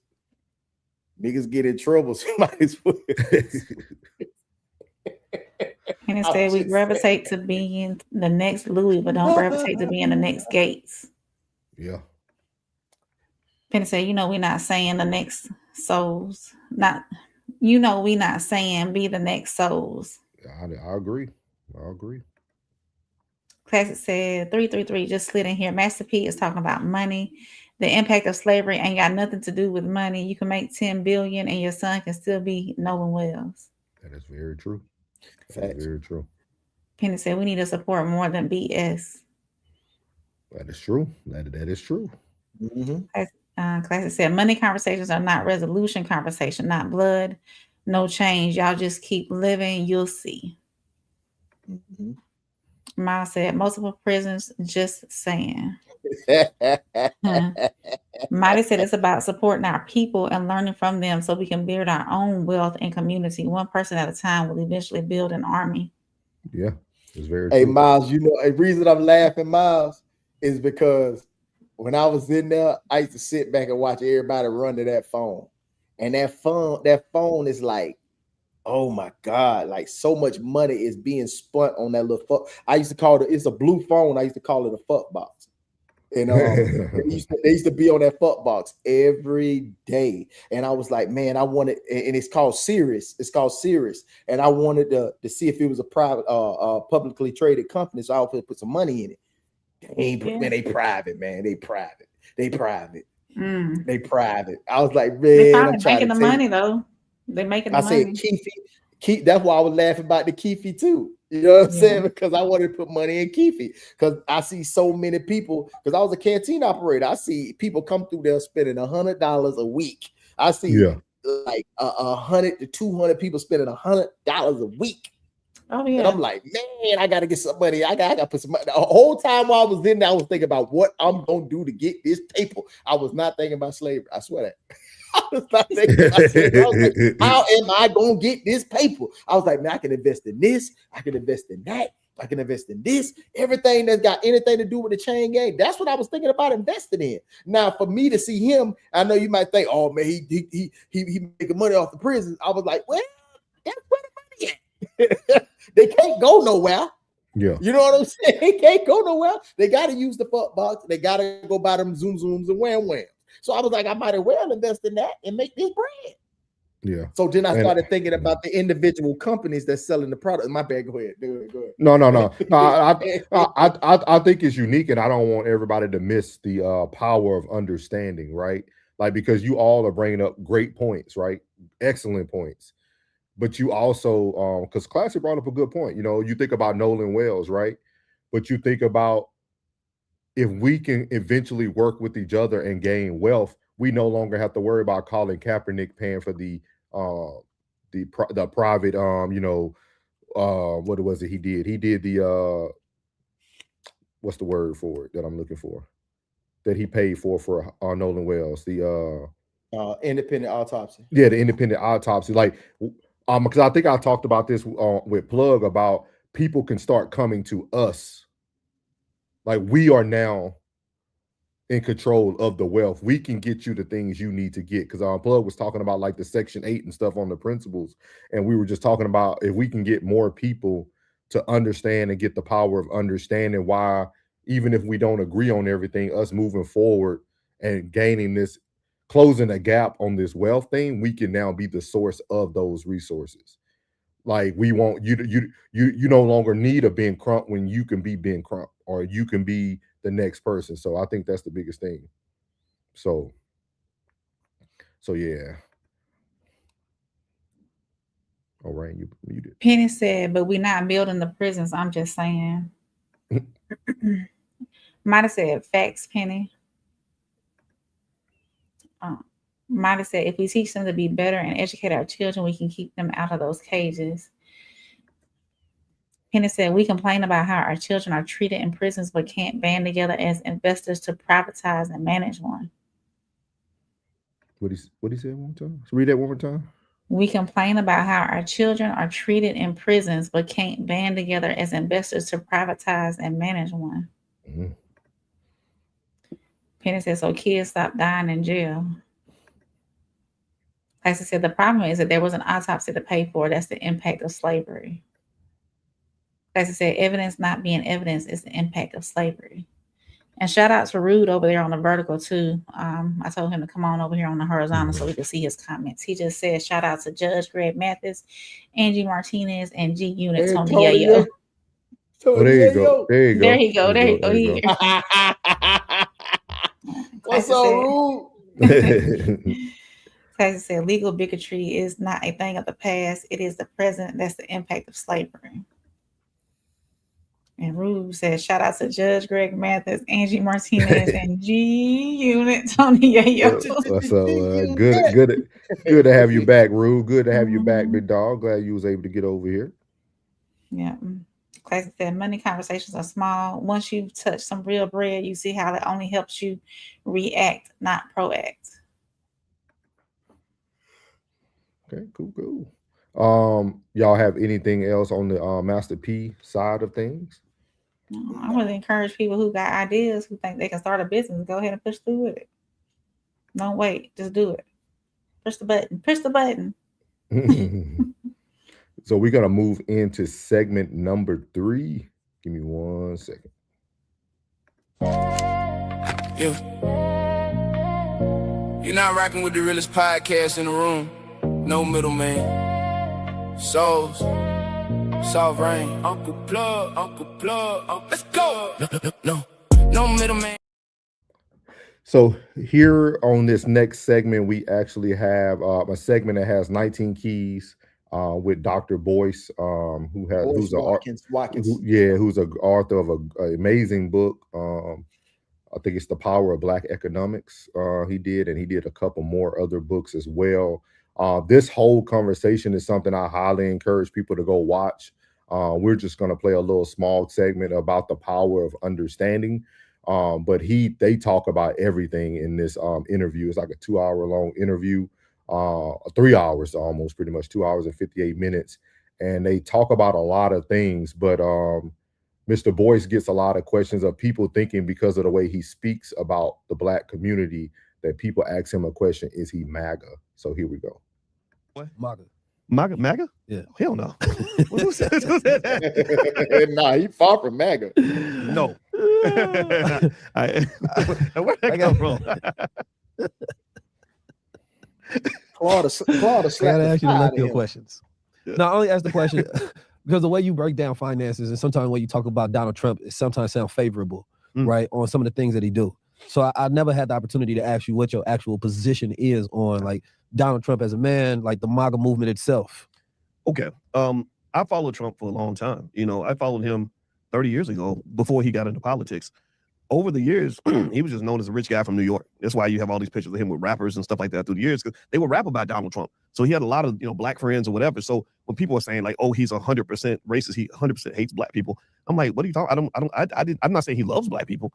And we shouldn't even care about that. We should love ourselves. But, when Michael Jackson was going through his shit, Trump went out of his way to defend and support Michael Jackson, right? It doesn't make him pro-black. It just means that you're trying to make things black and white when they're not. It's more nuanced, right? You talk to Judge Joe Brown, he talks about a time where Donald Trump loaned him, I think it was like $1 million or something, because he was having a business issue, right? Does that mean Trump cares about all black people? No, right? I think that politics makes us frame people black and white. I don't look at it that way. If you ask me, describe Donald Trump, I would say he should not be president because he doesn't have the demeanor of a president. He's not presidential. You can't be cussing people out on Twitter and all this stuff. And then also the war in Iran was a terrible mistake, because that shows he's being controlled by the Zionists. Third, he started fighting with his closest allies. When he started fighting with Alex Jones and Tucker Carlson and all that's not even strategic at that point. I don't know what his agenda is. So there's that, right? Politically, it is what it is. I talk about it more so that from a frame point of saying, rather than me judging whether I like him or not, because he doesn't care if I like him, I don't care if he likes me. Let's just pay attention to his behavior and let's notice some things about him. He's a better businessman than people give him credit for. He's had a jumbo jet for 30 years. And people know those jets cost like $10,000 an hour to fly. He was flying a jumbo jet 30 years ago. So stop telling me he's just a terrible businessman or that he's just completely stupid and doesn't know how to acquire power. He's the most powerful man on the planet right now. You don't get that by accident, okay? However, is he ethical? I don't think so. I think he's dishonest. I think that he's been corrupt for a very long time. Remember, one thing Donald Trump did, I studied the Trump family going back 100 years, like how he got that power, because I believe you study your adversaries or your competitors. I view Trump as a competitor, not as an enemy per se or a friend, just as competition. Like, okay, one day my son, my grandson, whatever, is going to have to compete with the Barron Trumps of the world. So I say study the opposition and learn how they got the power that they have so you can use it for whatever purpose you want. So with Trump, one thing he did was when he was 28 years old, he bought a $400 million hotel. I would like to see young black men be able to do the same thing, right? So rather than getting caught up in your feelings about how you feel about him and being mad about him, I don't think that is masculine behavior. I think you study that and you say, okay, what happened in that family to even put a 28-year-old in a position to buy a $400 million hotel? The corruption part comes into play, though. Okay. However, is he ethical? I don't think so. I think he's dishonest. I think that he's been corrupt for a very long time. Remember, one thing Donald Trump did, I studied the Trump family going back 100 years, like how he got that power, because I believe you study your adversaries or your competitors. I view Trump as a competitor, not as an enemy per se or a friend, just as competition. Like, okay, one day my son, my grandson, whatever, is going to have to compete with the Barron Trumps of the world. So I say study the opposition and learn how they got the power that they have so you can use it for whatever purpose you want. So with Trump, one thing he did was when he was 28 years old, he bought a $400 million hotel. I would like to see young black men be able to do the same thing, right? So rather than getting caught up in your feelings about how you feel about him and being mad about him, I don't think that is masculine behavior. I think you study that and you say, okay, what happened in that family to even put a 28-year-old in a position to buy a $400 million hotel? The corruption part comes into play, though. So what did happen before you get to the corruption? Yeah, well, if you go back 100 years, Donald Trump's father, Fred, Fred's father died when he was 13. Fred used to be a carpenter and fix houses for rich people in New York. Well, one day he came to the epiphany that, instead of me fixing rich people's houses, I should own some of these units. So he went from being a worker to being an owner. Well, next thing you know, he did well in the New York real estate market. So by the time Donald was born in about 1946, Fred was doing pretty well. By the time Donald was 25, by 1971, his father was able to give him like $20-something million and say, here you go, son, go take over the world, right? So what that meant was, his father's decision years before to go from being employee to being boss allowed his son to have a freedom that let him thrive instead of just surviving. So at a time when everybody else is struggling to get a job, trying to pay off student loans, Trump's over here trying to buy a $28 million hotel, or $400 million hotel. I say that to black people. I say, instead of sitting around talking about how mad you are about this person, ask yourself, how do I put my child in a position where they are financially free and aware enough to be able to make moves in their 20s as opposed to simply trying to survive. Basic idea. Think about it like this. The average used car note in America is $500 a month. If you have a newborn baby, and let's say you love your child as much as you love your car, which I hope a good parent does, you take the same $500, you put in the S&P 500 index fund. You don't even know how to pick stocks. Just pick stocks in the S&P 500. You can literally close your eyes and just randomly pick stocks. You do that for 5 years, you got about $35,000 to $40,000. You do that for 10 years, you got $100,000. 20 years, you got $300,000. 25 years, you're talking about almost $500,000. So now your son is not a struggling black man barely getting by. He's a black man that's got $500,000 in the bank. So we're gonna stop there. Again, it was a great conversation. We used the piece about the MAGA part because the conversation tonight is about the power of understanding. And a lot of people, like 19 Keys said to him, that a lot of people feel that he's a certain way because of the way he speaks or the way he talks about certain things.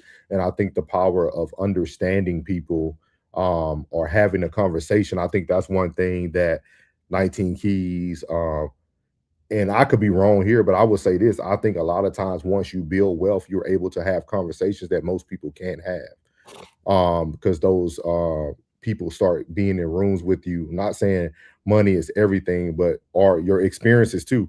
I mean, my 20-year military experience put me in rooms with people that I never thought I would be in rooms with just because I was in the uniform, which allowed me to gain relationships and do things in a different manner. So just going back to the power of understanding, what did you guys think about that part of the conversation with those two? Cool, probably typing. Oh yeah, I'm talking. I'm having back, I would say back and forth. I'm just having a conversation with Penny and it's and with Miss V. You know, when it comes to, you know, when he talks about Trump, I think about the money that his father did give him, because he's the youth, and the youth has the ideas, and the most of the rich don't have, they indulge in so many things that kind of like drains them of their creativity.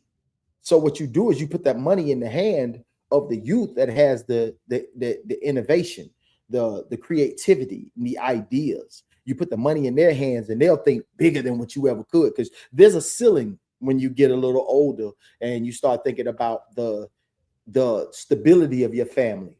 That there's certain risks that you won't take anymore that you used to take before you reach this age. So he put that money in his hand because he knows that he has nothing to lose. So he'll take a bigger risk that might just reward, you know, that might just big risk, big rewards. Chances make champions. So that's why they cause the division between us and our youth. Even with music and television and fashion and this and that, they create the division so we don't work with the youngins. And the youngins go out there not just fatherless, but inspirationalists. You know what I'm saying? At the same time. So I don't think that he's dirty. I just don't think that he has no emotion involved. Like the main thing is his main thing. And the main thing, like on the personal side, the main thing is the main thing. And on the business side, the main thing is the main thing. That's it. Like there's no in between with most people. Like we are emotional, compassionate, loving, caring people.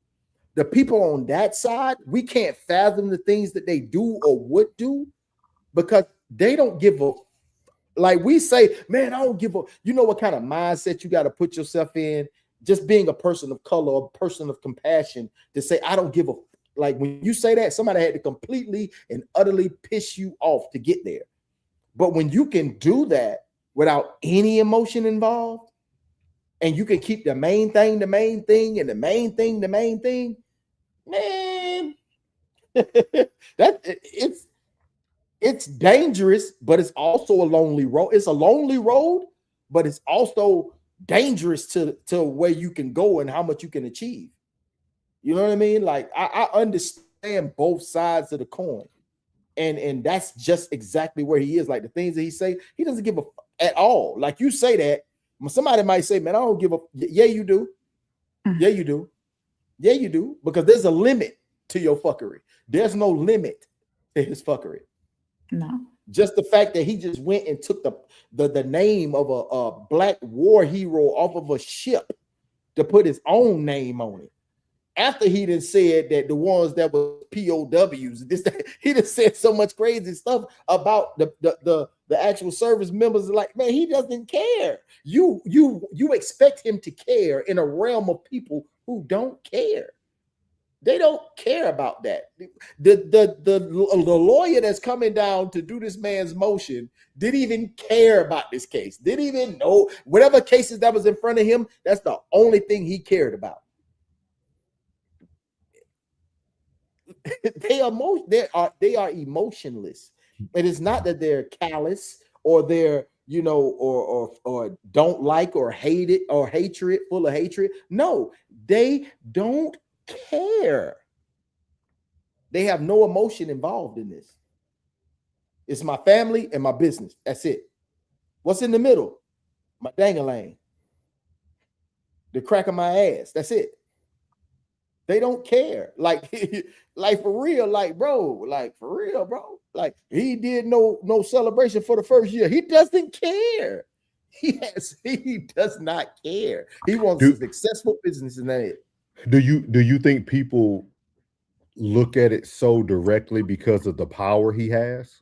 And the reason why I say that is because the same things he's doing is the same thing we do in society every day. We don't care about that veteran that's homeless on the side of the road. We don't care about that he had a Vietnam service. We don't care about a Purple Heart. We don't care about you eating free but one day out of the year. Like, it's the same thing that society is doing to us on a daily basis. But when somebody gets into power, we want to put a microscope on their actions. But society is doing those actions to you every day. Yeah, there's people right now still fighting for their VA benefits right now, like me every day. Yeah, they're like for real, like, and you got to prove all this stuff and it's paperwork that says what you did and where you been. Yeah, but they everybody loves to see whenever someone is in that position of power. They always want to say what they would do if they were there. Like you see somebody with this amount of money, what they would do if they were there. If the Powerball number up to 16 billion, what they would do if they won that money. They always project what they would do if they was in that position. You know what I'm saying? Like they always project. They always project. But it's never nothing. You have to understand that in their position, boy, they don't give a Foxtrot uniform Charlie Kilo at all. At all, bro. They don't care. Like you want them to care in your heart of hearts. You want them to care. You want them to be compassionate. If they did, he would be dead already. At his age, to put concern into everything, he would be dead already. He'd be dead. What's your thoughts, Rain? Well, I can't dive too deep on my personal You ain't got to talk thoughts. about Trump. You could just talk about the whole concept. Yeah, well, I agree with so many points that he made in this small segment. We do have to study our adversaries. We have to study our opponents. We have to see what they're doing that's working, what they're doing that's not working, and all that in between. You have to study other people and see the way they move, and to help you make the decisions on how you move as well. And also, the POTUS, he is a businessman first. He's always been a businessman first, never a politician. And I can say that part. That one of my thoughts always, even when he first started running for president, and it takes a bit of grace and how you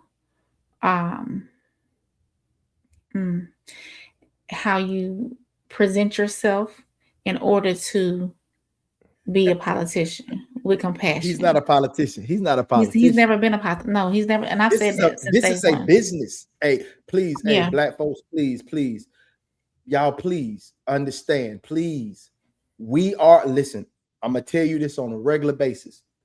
We are on North America. The soil in which we live on is North America. Get that through your heads, all of y'all. Please understand that. This is a corporation. United States of America is a corporation. Bill Bixby owns McDonald's on Saginaw, Maine. Okay? Bill Bixby owns that. But McDonald's is the corporation. He is the owner. Someone owns this country. He is the president of said country. It's a company. It's a company. It is up for sale. Whoever got some bread, they can buy it. It's for sale. Everything in America, this capitalistic, semi-fascist, is up for sale. This is a business.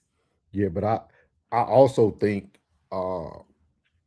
Trump has created a reverse of power if we really take a step back. Like he actually introduced that it's possible for anyone to be anything. Like, because man, I just seen him back in my hometown in Shreveport. His first name is Jeremy. This black dude he's running for a seat. And this is not somebody you would ever thought. I'm talking about at all. Like, he does not look the part. He does not like you know what I mean? Like, and I think you're gonna see more and more of that, of people who don't look the part starting to take those seats that we once thought couldn't be taken. Like, you're gonna see more of that, because why can't you? A businessman became the president of the United States. You telling me I can't go be a city alderman? You know what I mean? I can't go be somebody in one of those seats in your city. Like, it, to me, I think if we really take advantage of what we've seen, the power of understanding, kind of like he said, we actually need to step on it now. Because even in the midst of all the tragedy that's going on, think about the people who not even legal attorneys, and like, people voices are louder now with no credentials behind it. Yeah, they hire you because you can go into the community that they can't. Yeah, they probably want to go help. The public opinion has them so afraid to even step into those communities. So you can probably run in and get it and be like, hey, can you go down to this is the worst part of Shreveport. Can you go down there and get this in order? Sure, I can. Sure, I can. But hey, look, favor for a favor. Favor for a favor. Oh yeah. I'm gonna go. Hey, I'm see, you need a hustler. You need a hustler in them positions. Be like, listen, I'm gonna do this, but when I do this, I need to get this done. I want this to be done. I'm gonna take care of that for you. I got you, big dog. Hey, I got you, big dog. I'm gonna go handle that. But when I come back, I want this. See, we need some negotiators, not just some do boys that's gonna go down there and do this and then expect something. No, but we gotta negotiate. You don't get what you earned, you get what you negotiate. Yeah, I agree. We're gonna get to these comments, and then we're gonna move on to the final segment. Can say it's funny we don't have people like Mathis that understand the system running on them. Class said money can pay for investigation and funerals. It can't keep the next black baby unhung. Rue said, how about the man Shadur Sanders, first string, well-deserved awards? We're gonna speak about it sometime this week. Trust and believe. Classy said that's the impact of slavery. Ms. V said, good evening, everyone. What's up? What's up? Rue said Watson was a bum.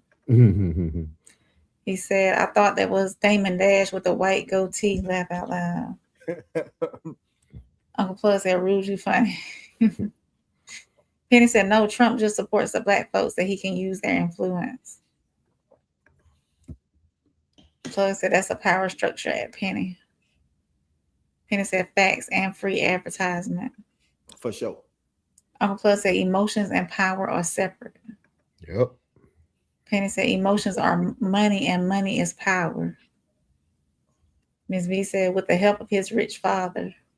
And you know what, Miss V? It's so funny because that's what everybody focus on. And that's literally what me and Plug keep saying we need to do for our own children. Yeah. Like the thing, like the thing that we throw as an insult is actually what we should be throwing as the thing. Like it's unique. Plus, that when it comes to us, unfortunately, Ms. B said, not on his own back. Penny said, if I can make you feel it, you will buy it. That's very true. Uncle Plug said, Penny said, if you buy it, I can make money. And if I can make money, I can make change. Penny said, truth on a fact, Trump is a good businessman. Uncle Plug said, when it came to his father giving him that money, youth have the ideas, innovation. That's why they cause division between us and our youth. No innovation.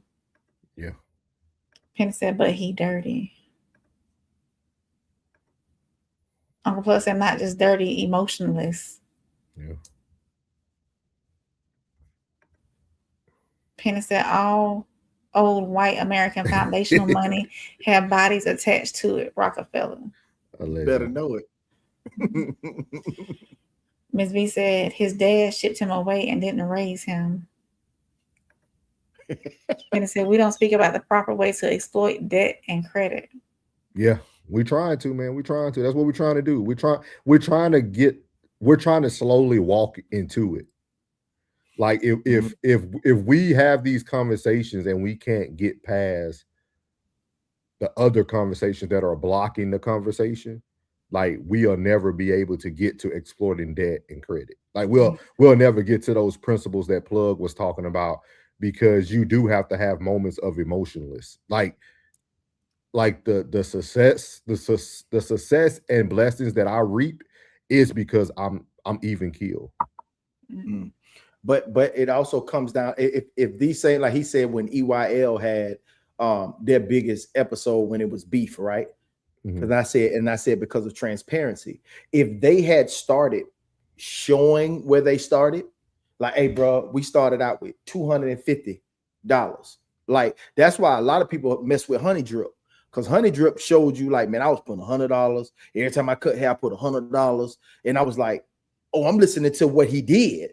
Oh, you did? Oh, you did it like that? Okay, bet. Now let me try it and see where I'm at in a year.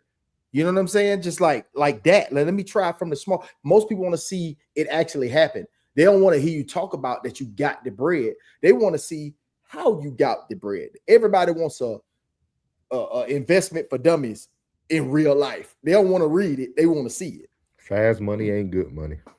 It's not. I tell you, anything worth sustaining takes a long time. That's what people fail to realize. Yeah, that's what people fail to realize. Like all these people we speak of, they got wealth. It don't matter how they got it. It don't matter who. It takes a long time, man, and it takes a long time to keep it. Like intentionality. I mean, it's crazy that was the word today. Like, but when you think about it, I even told Plug yesterday when he was doing his show, like intentionality when it comes to our pages, like intentional followers, intentional people, like just the things that people say to us when the cameras are off, like what me and Rain got to hear yesterday after the interview. That's intentionality. That's people seeing your worth, and like that's gonna go further long term down the road. You know what I mean? And we talked about character. Your character will ultimately perceive you. Those families are now going to speak about Rain or Souls or Plug, or they're going to speak about those names because they were treated in a certain manner. They were valid. They were validated. Like everybody is seeking something, and you know everybody's a different mailman, right? You got an Amazon dude who will throw your package from the car, then you got another one who will walk it to the door and get the snacks that you're leaving outside. One might end his route faster, but the other one is more appreciated in the neighborhood. So it's all about what Amazon driver would you like to be today? That's all it's about. That's all it's about. But I wanted to address what I just saw. Can we get there first so we don't skip over? Oh, go ahead. Appreciate it. First, before we move forward to well, shout out to everybody. I want to go back. But I want to go back. Bray was complaining that we take too long on these night shows, so I'm trying to speed it up for you. First of all, Facebook, Lula Campbell, Connor Agnew, Deborah Brad, thank y'all for checking in over there. Also, Juan Nelson over on the Vertical on Soul's page said hi as well. So we appreciate y'all Golly, watching. man, I don't, man, stream. Hey, well, me and Plug already talked about some. We're gonna have some alternatives probably in a week or so, dog. Yeah. V said it too. We got issues. StreamYard. We got issues. It's the power of understanding. We have tried to understand, but we cannot. Like we ain't got no understanding no more. I'm with you, V. Yeah. Miss V said he buried his ex-wife and the mother of his oldest children at a golf course for a tax cut. Yeah, and he got bread off of it. And she said, if I'm not mistaken, him and his father discriminated against loads of black people who wanted to rent. Yep. Niggas didn't take care of shit. Penny said, Plug, the black community calls that a sellout, but the white community says successful because everyone is doing it. Mm-hmm. Penny, you gotta slow walk them in. Mm-hmm. Ms. V says souls, but I get the point. Having the ability to generate generational wealth to pass down is very important, as well as teaching them what to do with it. Mighty said we need to educate each other. You are never too old to learn. Very true. Ms. V said, I hope you all are having an amazing evening. We are. Great show this morning too. Great show this morning. I don't know if somebody actually was driving drunk or what happened, but prayers to whoever. I don't know why they be messing with my own girl. Thomas Salama said, start here for biblical truth, Pastor Gino Jennings. Hey, Tommy, get Gino up here because you come in every week. I watch Gino Jennings stuff, some of his stuff. Make sure love Gino. Yeah, get him up here. He exposed a lot of the celebrity world and everything. So get him up here. Let us know. Miles said the U.S. is half itself. The U.S. itself is a business. Ms. V said he ran for president out of spite of his predecessor, in my opinion. Thomas Salami said America is a company, not a country. Big facts. Hey, yo. He said that's fact. It's a company, like I said. Yeah. Penny said capitalism is a political party in office. Taxes is the revenue. The news is the advertisements. And the people are consumers. Penny said, yes, a 34 count felon can be president. Is possible. He said, business by any means necessary. Whether you know it or not, you are a slave. Ms. V said Reagan showed him he could be elected president. She said Reagan was an actor, then governor, and if I'm not mistaken, then he became president. And he did that good Reaganomics. Ms. V said 100. Penny said, so success is playing. So is success playing? Is success. So is success playing? He gonna ask again, I think. I think he gonna ask again. Ms. V says, souls, the difference is y'all would actually teach your children how to be great, not wicked. But you know what? Now go ahead. That's the one I wanted to talk on. Okay. Now it's not about that. And I want you to understand that. But you know that you kind of like hinder progress. Say if a person is moving it in a succession in a pace moving forward, and you would tell them when they get to a certain point, don't forget where you come from. Now you got them looking back. That is one of the biggest hindrance than anything. Don't stop him. You should be, instead of you should be the buffer between that individual and the rest of everybody else that's talking crazy. You should be like, no, he's doing his thing. He's making it happen. Don't worry. He ain't forgot about y'all. He's just doing his thing right now. You are, as a parent, you're supposed to be the buffer between your child and the world while they're doing what they're supposed to be doing. They own their purpose. They own their drive, whether no matter what that drive or what that purpose is. You're supposed to be the buffer between them. When you hinder them by having them continuously look back. That's what Master P is saying. You're hindering yourself by continuously looking back. When you keep looking back, you're hindering yourself from moving forward because you're steady concerned about this back here when you need to be on your purpose. If more people was on their purpose, it'll be less people out here gallivanting. Like this is what I do in between work and my regular life is this. So I occupy this time so I won't spend any money. Like I do this so I don't spend bread. Like I do this so I have no time, no downtime, but to chill and relax and ease my mind outside of doing what I do for work and this. Like you gotta stay consistent. Consistency is everything. Compound interest. That's compound interest of time, money, and your success. Yeah, I agree. And I think also your children don't have to be taught wickedness. That's something they can just have within them. And I think we see a lot of cases of that. I think we take isolated incidents or people and think that's what was actually happened. Some people just become who they are. Some people are just who they are. Like your parents can be the most loving parents in the world, and you can be the most wicked person in the world. Like your upbringing doesn't always be equal to what you become. Because if that was the case, a lot of people it'll be more people in jail. It'll be more people hurting others. So like I would say that can happen. I mean, you think about Eric Benjamin, right? Like his son, this great coach. His son takes the life of his own mom. Like, I don't think he brought him up to be that way. Like, so like it's just one of those things that if a person's gonna be wicked, they're gonna be wicked. Or the wealth could bring the wickedness into their lives, right? When you think about these celebrities that we covered a few weeks ago in the grooming series, right? Like their lives were switched because of the grooming process and the things that they wanted, which we call fame today. They played the cost for it. So you always get those mothers or family members that say, "Hey, I didn't raise my child like this." After the fact too. Penny says, so is success changing the game or playing it better than the others? I think success looks different for everybody, Penny. I think success looks different for everybody.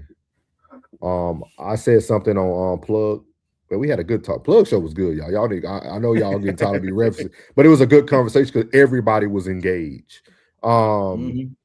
But I said something that some of us are here to make change and not change coins.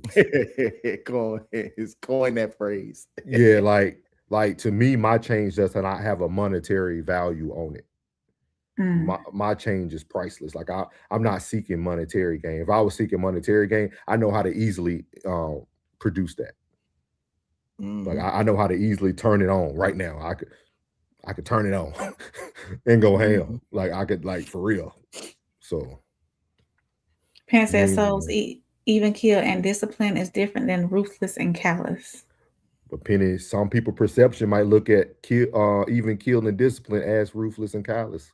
Penny, when you coming up, you and Soul need to have a talk. Penny said everyone wants to be the generation that spends, not the generation who saved and saw nothing but grind. Penny said, so you're saying you have snacks? No, I don't leave nothing at my door for them Amazon people. Hey, half of the time, Penny, they be lying about the Prime. I'm about to cut Prime. I know. Oh, you gonna get it tomorrow. I got 3 days I'm waiting on it. I'm finna cut Prime too. Ms. B said she's laughing and she said 100. No, you gonna take the risk, Plug, every time. I'm going. You got to order it within the time frame. It's always war. You see that? Y'all see that? It's always war with the system. Plug is part of the system. You got to order it within the time, dog. You had it. I know that's 7 to 10. 7 to 10. You get it next day, man. 7 to 10. Right. I'm gonna tell you this how I be getting me too. I be on there after midnight and it'll be there tomorrow, and I'm thinking it's gonna be there in the morning. No, it's gonna be there the next day. I got some DSP. I got some homeboys in DSP, so I already know how it works. Ms. B said that BS trickle down economics. She said, Plug, if their purpose is wicked, then yes, get in the way of that ish. She said, if you have wicked children that turn into wicked adults, you do not coddle them. Not at all. And it said, all wealth does is magnify life. That's true. Ms. B said, and sometimes it best serves an individual to get it out the mud so that they appreciate, value, and protect both their wealth and their self, as opposed to handing them something they didn't even earn. Hey, we're gonna study this, y'all. We're gonna have a series on that. Get it out the mud. Okay. We're gonna have There we go. The chat always come up with the topics. Miss V is laughing. Penny said, "Plug a plant now." Yeah, I told y'all. I tell y'all, man, can't trust them.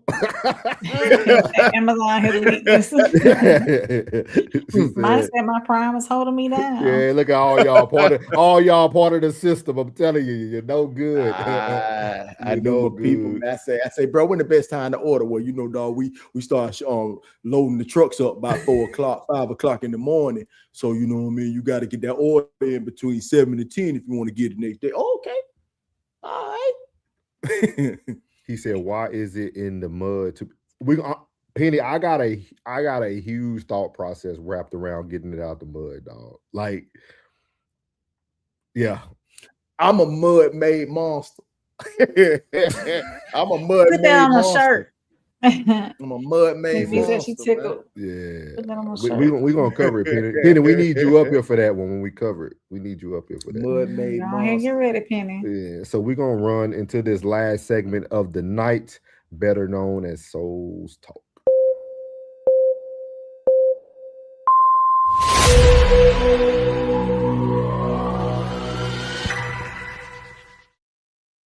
All right, guys, trying to go away from videos and just try to provide some form of education or a way to better understand the things that we're talking about. So I always talk about these books that I read or have read or continue to read.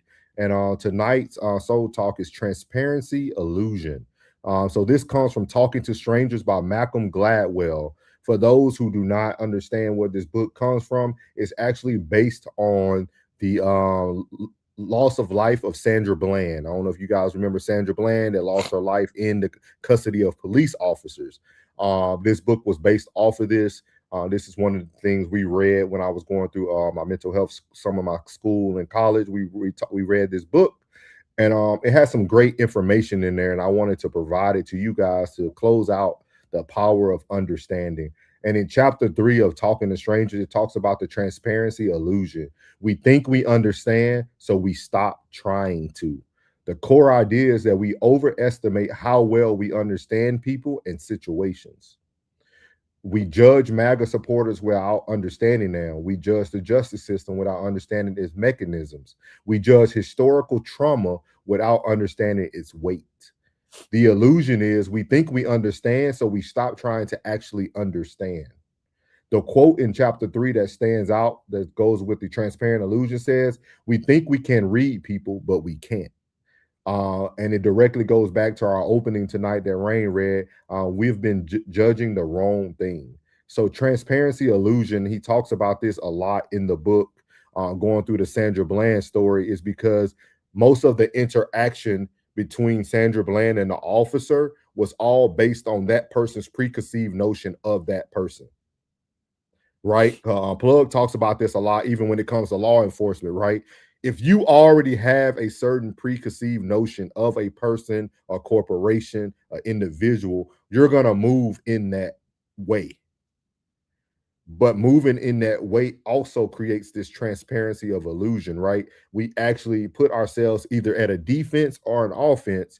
And it talks about, I will highly encourage you guys to go even get a synopsis of the book or a breakdown of it. But it talks about how Sandra Bland, because we all know she lit up the cigarette. She started smoking the cigarette in the face of the police officer as he was trying to talk to her. It was a lot of disrespect giving back to the person just based on the stance of what the individual, and that interaction created the roller coaster for the entire interaction. And I think tonight, as we talk about the power of understanding, we talked about it in economics, political realm, and we also talked about it in business and also on the personal side of things as well. But the transparent illusion is something that we get a lot of. The understanding is power, and judgment is the weakness part of understanding. Once we pass judgment, we no longer have the power to understand a person. And I think a lot of times we get caught up in thinking that we understand people, and it becomes a weakness in our own brain, right? That's why I always say I don't have to agree with you. Like, we don't have to agree. That's not what we're having conversations about. If me and Plug, we disagree more than anything, but we can have an overall conversation and come to a common understanding. He understands what I'm saying. I understand what he's saying. And okay, we might not agree, but we have understanding of each other. And then now I can move forward. I no longer have an illusion of who I think Plug is. He just told me who he is. But we don't have that without conversations, just like with 19 Keys. You gotta learn that. So yeah, so that's something learned. That's something learned. That's something that I know our community struggle with, because I'm getting grown enough just to be able to do it now. You know what I mean? So I know we struggle with it. Yeah. So this book was very powerful for me. Taught me a lot. I read it when it first came out. I'm a big Malcolm Gladwell fan. He has the book Tipping Point too, which talks about how the power of change and being patient, and how things actually have to reach a tipping point for us to reach success. But this book, Talking to Strangers, talks about the transparent illusion. And I think this is very powerful to understand that we think we can read people, but we can't. And I think that's something that we have to really start to understand, is that you don't know anyone. You can listen to them. Sometimes they say a great thing, they talk a great game, then their actions don't align. Me and Plug just had this conversation yesterday for about 30 minutes. Like 30 minutes. Like, and Plug helps me look at myself. Like, I'm not saying I'm better than anyone, but I have a very unique manner of dealing with people. Like, a very unique perspective on like the stance that he has is that, like, most people couldn't have it. Not saying that they can't have it, they couldn't have it. And I know it sounds like the same thing, but it's not, because it's like that's some I know he disciplined, because that's some hard shit to do. You know what I mean? Because most people, there's no veering off this path. Like, mother, you said this. I every fucking syllable. Like, I know his mama was probably like, I better be more, you know what I'm saying, like, direct with how I tell him to do something, because he's going to do this shit exactly how I said. Mama, you said to put that right here, and here, and then don't do this, and I didn't do that. You right, baby. You right. I was wrong. It's like a no-win argument. Yeah, I think we have failed into a lot of the cliche sayings that we fall into. Talked about it.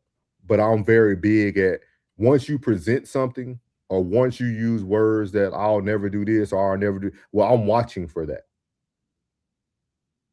Once I see the moment you adjust, and it don't align with what you said, like it just don't rock with me. Like, I just can't do that. Like, I know that's a hard thing, but it's just something I stand on, because to me that makes you more dangerous. Because if you can have a conversation with me and tell me that you would never do X, Y, and Z, and then I see you shrouded in the fence of X, Y, and Z, now I don't know who you really are anymore. Or even if you can believe them what they tell you. Yes. You know what I mean? That's the more, yeah. Yeah. Like, I don't play a game. Like, this calmness is who I am all day. Every day. I have zero else given, for sure. like, you know what I mean? Like, and I know where I came from too. I was a horrible, nasty person. That's what people don't understand. I used to think everything was about, oh, can you fight? I thought everything was handled in a physical manner. I went through that from 18 to about 25. Everywhere I went, I thought I could fight everyone, fight every fight. And then at the end of the day, half of these niggas were cowards anyway. Because when you call people on their bluff, that ain't really who they are. Like, so, like, once I learned that, shout out to my boy Deron. He be mad at me because I don't pick up the phone and I don't call, but he be watching. But like, shout out to my boy Deron. But he educated me on that, because I used to be that friend that we can go out together and somebody say something crazy to Plug, I'm punching you first. We ain't even got to talk about it. We can ask questions later. Like, I used to be that. I was literally a crash out for my boys. Certified. Yeah, like, I was that guy. Like, hey, we could talk about it later. Like, oh no, he said, what do you? Let's go. Like, it was about action, because I was very talented in that area of life. So I had, you know what I mean? If it wasn't no gun or knife, I'm winning. Because my crazy is crazy. You know what I mean? Like it's a difference. And my mom used to always tell me, rest in peace to Joyce. My mom used to say, Mel, if you didn't go to that military, I thought you were gonna be dead or in jail. Because that's all I did. That's all I did. You talk to my family, you talk like the upbringing. That's why I said me and Plug can tell you, man, the conversations in our home, man, is so beautiful. Like it's so beautiful, dog, because everybody, you've seen everybody at their lowest, at their middle, and their highest. So it's just one of those things, man. But I will highly encourage you guys to really get into this book, Talking to Strangers, and actually breaking down the transparency of illusion, because we don't fully understand people. You know what I mean?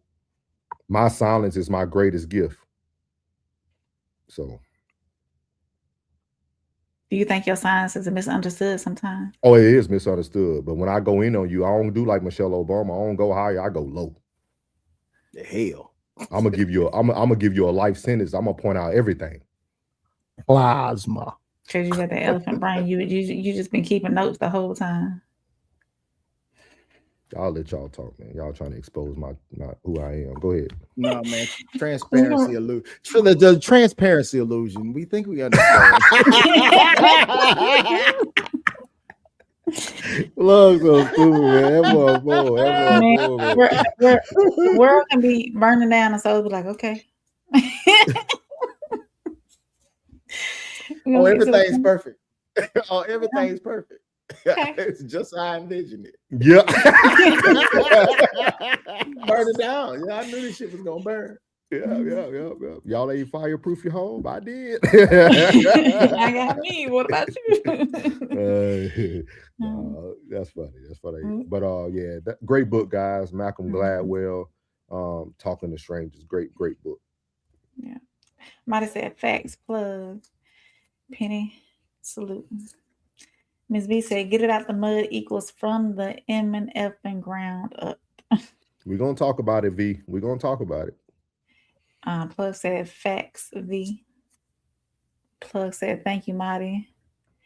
Penny said, PVU, Waller County Jail. What is PVU? You know, I can be naive to some of these things. Is it Prairie View University or something? I don't know. Waller County Jail. Uncle Plug said, I meant facts, V. Penny said, plug, what platform V on? Oh, cast it or carry it. Cast it or carry it. Yeah, that's her channel. Penny, go ahead, tap in. She be talking some good talks over there. Yeah, she be on it. Mm-hmm. Did she drop it? I don't think she did. She said 100. Ms. B said Elon Musk is a heavenly flawed man, and his father did a number on him, 100. Ms. B said, have y'all read the autobiography of Elon Musk? I haven't, but I've seen interviews of the author and G's. I will, now that you brought it up. When people bring up certain books, I'll definitely listen to it. I'm an Audible guy. Mm-hmm. So Penny says, so is there no growth in a person for you, souls? I think those are two different things. Mm-hmm. I think when people want to grow, Penny, they don't make concrete statements. They don't say I'll never do that. Like I would never, or I would, or this, or like that's not, to me, growth. You leave room for growth. Like how Plug said, like he's understanding, he's letting you know that he's open to growth. He's open to change. Like he's like when me and Plug, we usually talk on Sundays a lot. Like we'll talk. You can tell we're both open to understanding. We'll have our dialogue, and we were both open to understanding. I think everybody needs growth, because somebody could have counted me out when I was in my early 20s, crashing out every day. I would never made it to 20 years in the military if somebody felt like I didn't have growth. But I feel growth comes with being how you speak about it. Well, let me ask you this, so if somebody does feel like, okay, so say in the past, oh, I'll never do that. But come, and I think we've had this conversation before on No Middleman some months back, probably last year sometime. And they do some growing, they do some change. Does that have to come with a disclaimer? No, Say, it needs to come with an apology. I'm sorry. I said I wouldn't do that, but this is what It depends how that situation affected us. What the offense Yes, what the offense yes, was. yes. Okay. Yeah. Okay. Always. I'm understanding. Always. See, I'm here for understanding. Mm-hmm. Ms. V says, Souls is a firm man. Codes is a blunt man. Tez is fine with belts. Miss V, Uncle Plug gonna make you laugh and cry, and Rain is gonna bring the perspective of a resilient woman who's willing to both learn and teach. Yeah. All right. I can respect that, Ms. V. Thank you. Penny said, because growth can change stance and perspectives, not in a double talk manner. Yeah, but Penny, a lot of times people don't really want to change their perspective. That's why we're talking about the power of understanding tonight. Mm-hmm. Like, that's the power of understanding. That's to be able to grow and change in your perspective, right? Like with me and Rain doing these town halls and talking to the Lancaster family, it opened me up some. It opened me up to a more. That's why I opened up the show today about Karmelo. It opens up a little bit more about it, right? Like I could, like when I asked her those questions that she was willing to answer about, how do you feel about the system? How do you feel about? And she said two things can be true. She said, Black Lives Matter. I really feel that way because Malachi matters, but I also feel all lives matter. Yeah. So souls might speak more on all lives because I haven't been initially affected by Black lives. Does that make sense? She said her perspective changed the moment she had to now keep justice for Malachi. You see what I mean? So like that's that growth. Like she got growth. She understood because she said at first she was kind of in that world of thinking that everything is okay and things like that. So you know what I mean? Like, so yeah, you definitely learn through experiences. But I still won't stop my push on that we need to do better because I can't focus my work on someone that I can't control. She's got the heart emojis. She's laughing. And it says, Souls got us on them picture books again. It's infographics. Penny said prayer review and prayer review A&M in the university. Ryan, you letting me down, man. I know. Look, y'all. It's after midnight. I didn't get a good nap this evening. Miss V said I can't drop my link. I just did for you, Miss V. And she's got the praying hands. She said 100. And she said, Souls, would you agree that you are firm? What does firm mean to you, Miss V? What does firm mean to you, man? Yeah. I'm firm but fair, as they say. All right, firm man. But fair. Come on, Rain, don't mess up the school. Yeah, what I said. Let me go back and say it. Prairie View A&M University. Prairie View. Penny from Texas. We'll never know because he never We'll come never up. know. Yeah. Penny. When you coming up, Penny? You have She some said, great from the loop. She said, OMG. I don't know. He But might be I don't know. What is y'all opinion? What does firm mean to y'all before we close out tonight? Firm. Unwavering. I think that's like a safe definition to describe you. You know what I'm saying? It's like unwavering. You know what I mean? Firm is firm. And firm is firm. You know, it's a great quality. It's a great quality when it's in a positive, when it's a positive manner. Like if you're firm but it's in a negative manner, that's not good. That's not growth. You like, I don't give what it is. That's keeping you in ignorance, and you're not an ignorant person. So your firm is unwavering, being that you're standing on a principle or moral, or you standing on what you believe in, which most Black men need to be standing firm on what they believe in. You know what I mean?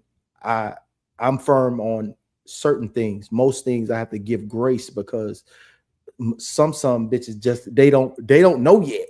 Like I talk about what I talk about on during story time is because most folks, they assume to know, or somebody had told them and they are nod in agreement, but they don't know for real. They don't know these shit. They don't know the intricate things that can make something that's like kind of mediocre become something greater. You know what I'm saying? Because they didn't know this, that, and the third. That's why that being intentional and that intentionality is important, because it makes things easier. Like doing the hard thing first. The ability to cut through BS while teaching. Yeah. The ability to cut through something, though, isn't that sharp? Yeah.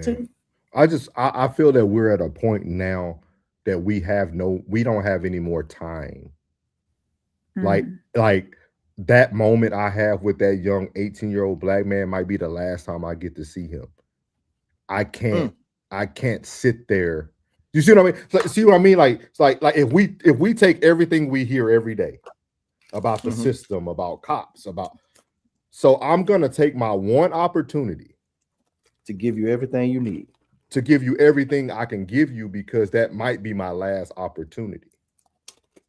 When you lead with all that grace, you pity pat. And now you thinking, now Plug thinking like, man, if I would have just told that young man what I really had to say to him directly and not give him all this grace, he would have been back in my chair this week. But now he's in the front page news, because we no longer have, we see it, right? I'm pretty much answering the system for you. Like, hey, bro, you can't do that. Yeah. And this is why. Yeah. Now you can say I'm a fool or you mean, and okay. But you're gonna come back so like you never see me again. I did that to my daughter all the time. I used to whoop her and tell her why I was whooping her. He said, firm is sticking to something and not wavering. Appreciate it. If you listen and learn. Yeah. Definitely. All right, man. We appreciate y'all, man. I apologize. I don't know what happened to the chat tonight on the other side. I appreciate Rain being able to navigate those who were over there. I appreciate everybody who came over there. StreamYard has been on its own time lately, but I appreciate everybody who had the patience to come over there and stop in. For those who don't know, I will be traveling tomorrow. So we will probably have to give y'all a no middleman on another day this week. Yeah, I won't be available tomorrow as well. Okay, because I'll be on the other side. So, but Plug and Rain do have something in store for you guys on Wednesday night, right? Plug, you still doing? Damn Skippy. Okay, so Plug got the ladies. I'll be tuning in for that, and then Rain has a new guest she's gonna be bringing up on Wednesday, a new female. So it's gonna be real good. My sister. Yeah, so she's gonna be bringing someone new up on the show on Wednesday, and then of course me and Rain will give y'all something either Thursday or probably Saturday night for the same soil, different roots. But I'll get with Plug and Rain on the back end to see what we can do possibly Thursday for give y'all a no middleman like we normally do. But other than that, man, we appreciate all of you guys, man. It does not go unnoticed. I mentioned it on Plug side of the house. My goal and my blessing for those who have been faithful to the Raw Society Network is to also give you guys something for this upcoming Christmas. I'm gonna try to see if Rain is able to get y'all addresses, or even if you got a PO box. I do want to do something from the Raw Society Network to all those who have been faithful. I want you to understand that your works don't go unseen. They say the harvest is plentiful, but the laborers are few. And so those who come every night, we want to just say thank you to you guys. Super Mac already heard it. He ain't here right now, but Super Mac heard it on Plug Show. So for those, just keep looking out for that. When Rain starts to reach out to you guys, please give her the information needed so that we can bless y'all on the other side of things. So. And Plug is going to be doing it even on the sports side too, if I'm not mistaken. So what's that there? He doing it for our fantasy league, the blessings. So she said, all of you all are amazing, both separately and an MF in unit. I love it. Appreciate you, Miss V. That's that cheek. That's that cheek, though. So before I close out, though, I do want to say this: no middleman is not functional without Souls. Souls does a lot of research behind these shows. Look, he finna go. He Don't does make a him lot cry, of. dog. Don't make him cry, man. Listen, y'all. Yeah, we here as He's a like, unit. shit. Is us three as a unit. No middleman's us three. But let me tell y'all this: Souls be like, "Hey, what we gonna talk about?" And I be like, "I don't know," and I don't know what kind of conversation he be having with Pug. But then, like a couple of hours later, he give us a whole show. So he is very creative. He's got a mastermind, and if it was not for him, no middleman would be running as smoothly as it is. And she said, "A leader amongst leaders," and that's exactly what he is, a leader amongst leaders. So, thank you, Souls, for always having something, even when That's my dog. That's my dog. Yeah, even when That's I my don't have dog. nothing, my mind can be totally blank. That's but my Souls will come dog. up with something. Yes. Anybody Appreciate want to that. say anything? That's my dog. Y'all so silly.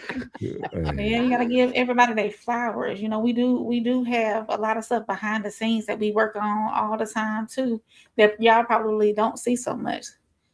The time put in. Actually, it takes so much time. Editing takes time. Posting takes time. To come up with these concepts takes time. These series takes time. All of this, and y'all gotta look at it too. We us three are still working our normal. We not this not full-time content. It's a full-time job on the other side, but we do work our normal jobs as well. So but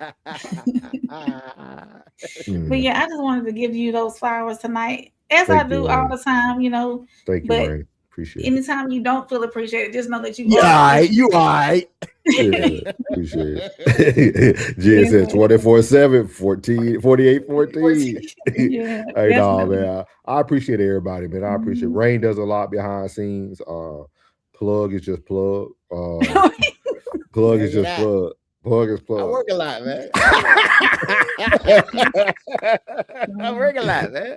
No, but I'm more proud of you guys doing your own thing more intentionally. Like when Yeah. Plug put that show together yesterday, dog, I was like, man, this is what we've been needing.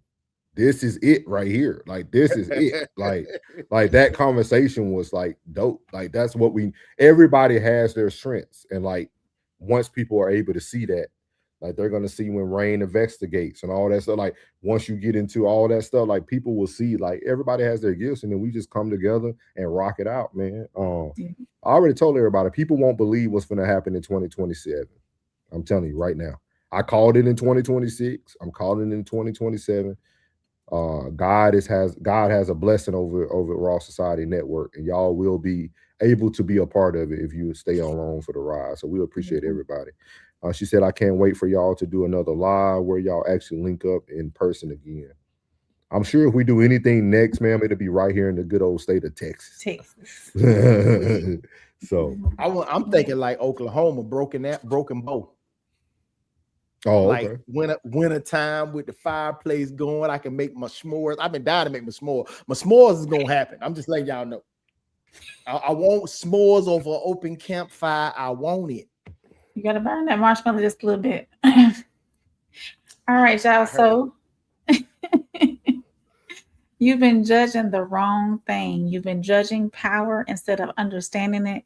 You've been judging history instead of learning it. You've been judging the system instead of knowing how to beat it. And every time you judge instead of understand, you stay stuck.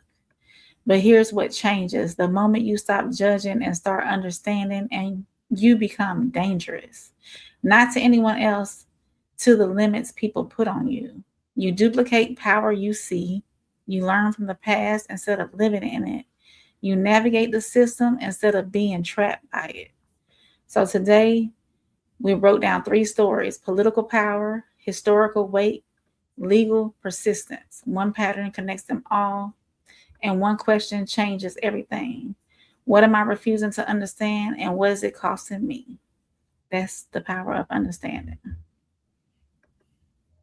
Souls, Rain. club. No middleman. We live in a time of labels, not listening. Everybody got a verdict before they got the facts. We judge what we don't understand, then wonder why we're divided. Politics, history, justice. Maybe the greatest weapon ain't being right. Maybe it's understanding why. Understand me before you judge me. Yeah. Hear the whole truth before you come for me. Yeah. Left side, right side, everybody choosing team, but the truth in the middle ain't always what it seems. Understanding is power. Judgment builds walls. Labels make it easy not to listen at all. So, we ain't scared of the discussion. No middleman. We're bringing understanding. Yeah. Everybody talking, ain't nobody hearing. We fear different views, so we weaponize feelings. One clip, one post, now you know who they are. 20 seconds can't explain somebody's scars. Politics got neighbors looking like enemies. History get filtered through selected memories. Justice gets debated before evidence lands. Then we wonder why nobody understands. You don't gotta agree just to listen to me. Understanding ain't surrendering what you believe. It means I know your role before I question your route. Know what shape you're thinking before I shut you out. Whoa. Understand me before you judge me. Yeah. Hear the whole truth before you come for me. Yeah. Black, white, left, right. Everybody choosing teams, but division gets stronger when we stop listening. Standing is power. Judgment builds walls. Labels make it easy not to listen at all. So we ain't scared of the discussion. Yeah. No middleman. We're bringing understanding. Yeah. We inherited battles we ain't even start. Old wounds still beating inside new hearts. Different soil, different roads, different. Yeah.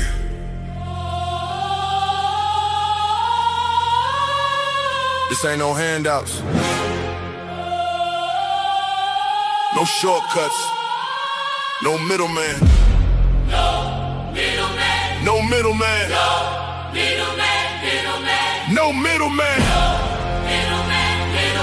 No middleman. No middleman, I get it direct. Pressure talk, I don't deal in the flicks. Cut the line, I don't wait, I collect. If it's mine, I'ma claim my respect. No middleman, I move with intent. Boss moves only, every dollar was spent. No favors, no deals, no rent. Built from the ground, now the whole game bent. Started with a vision, had to cut the distractions. No handshake, just results and reactions. They was talking plays, I was making it happen. Turn losses to losses, then flipped it to passion.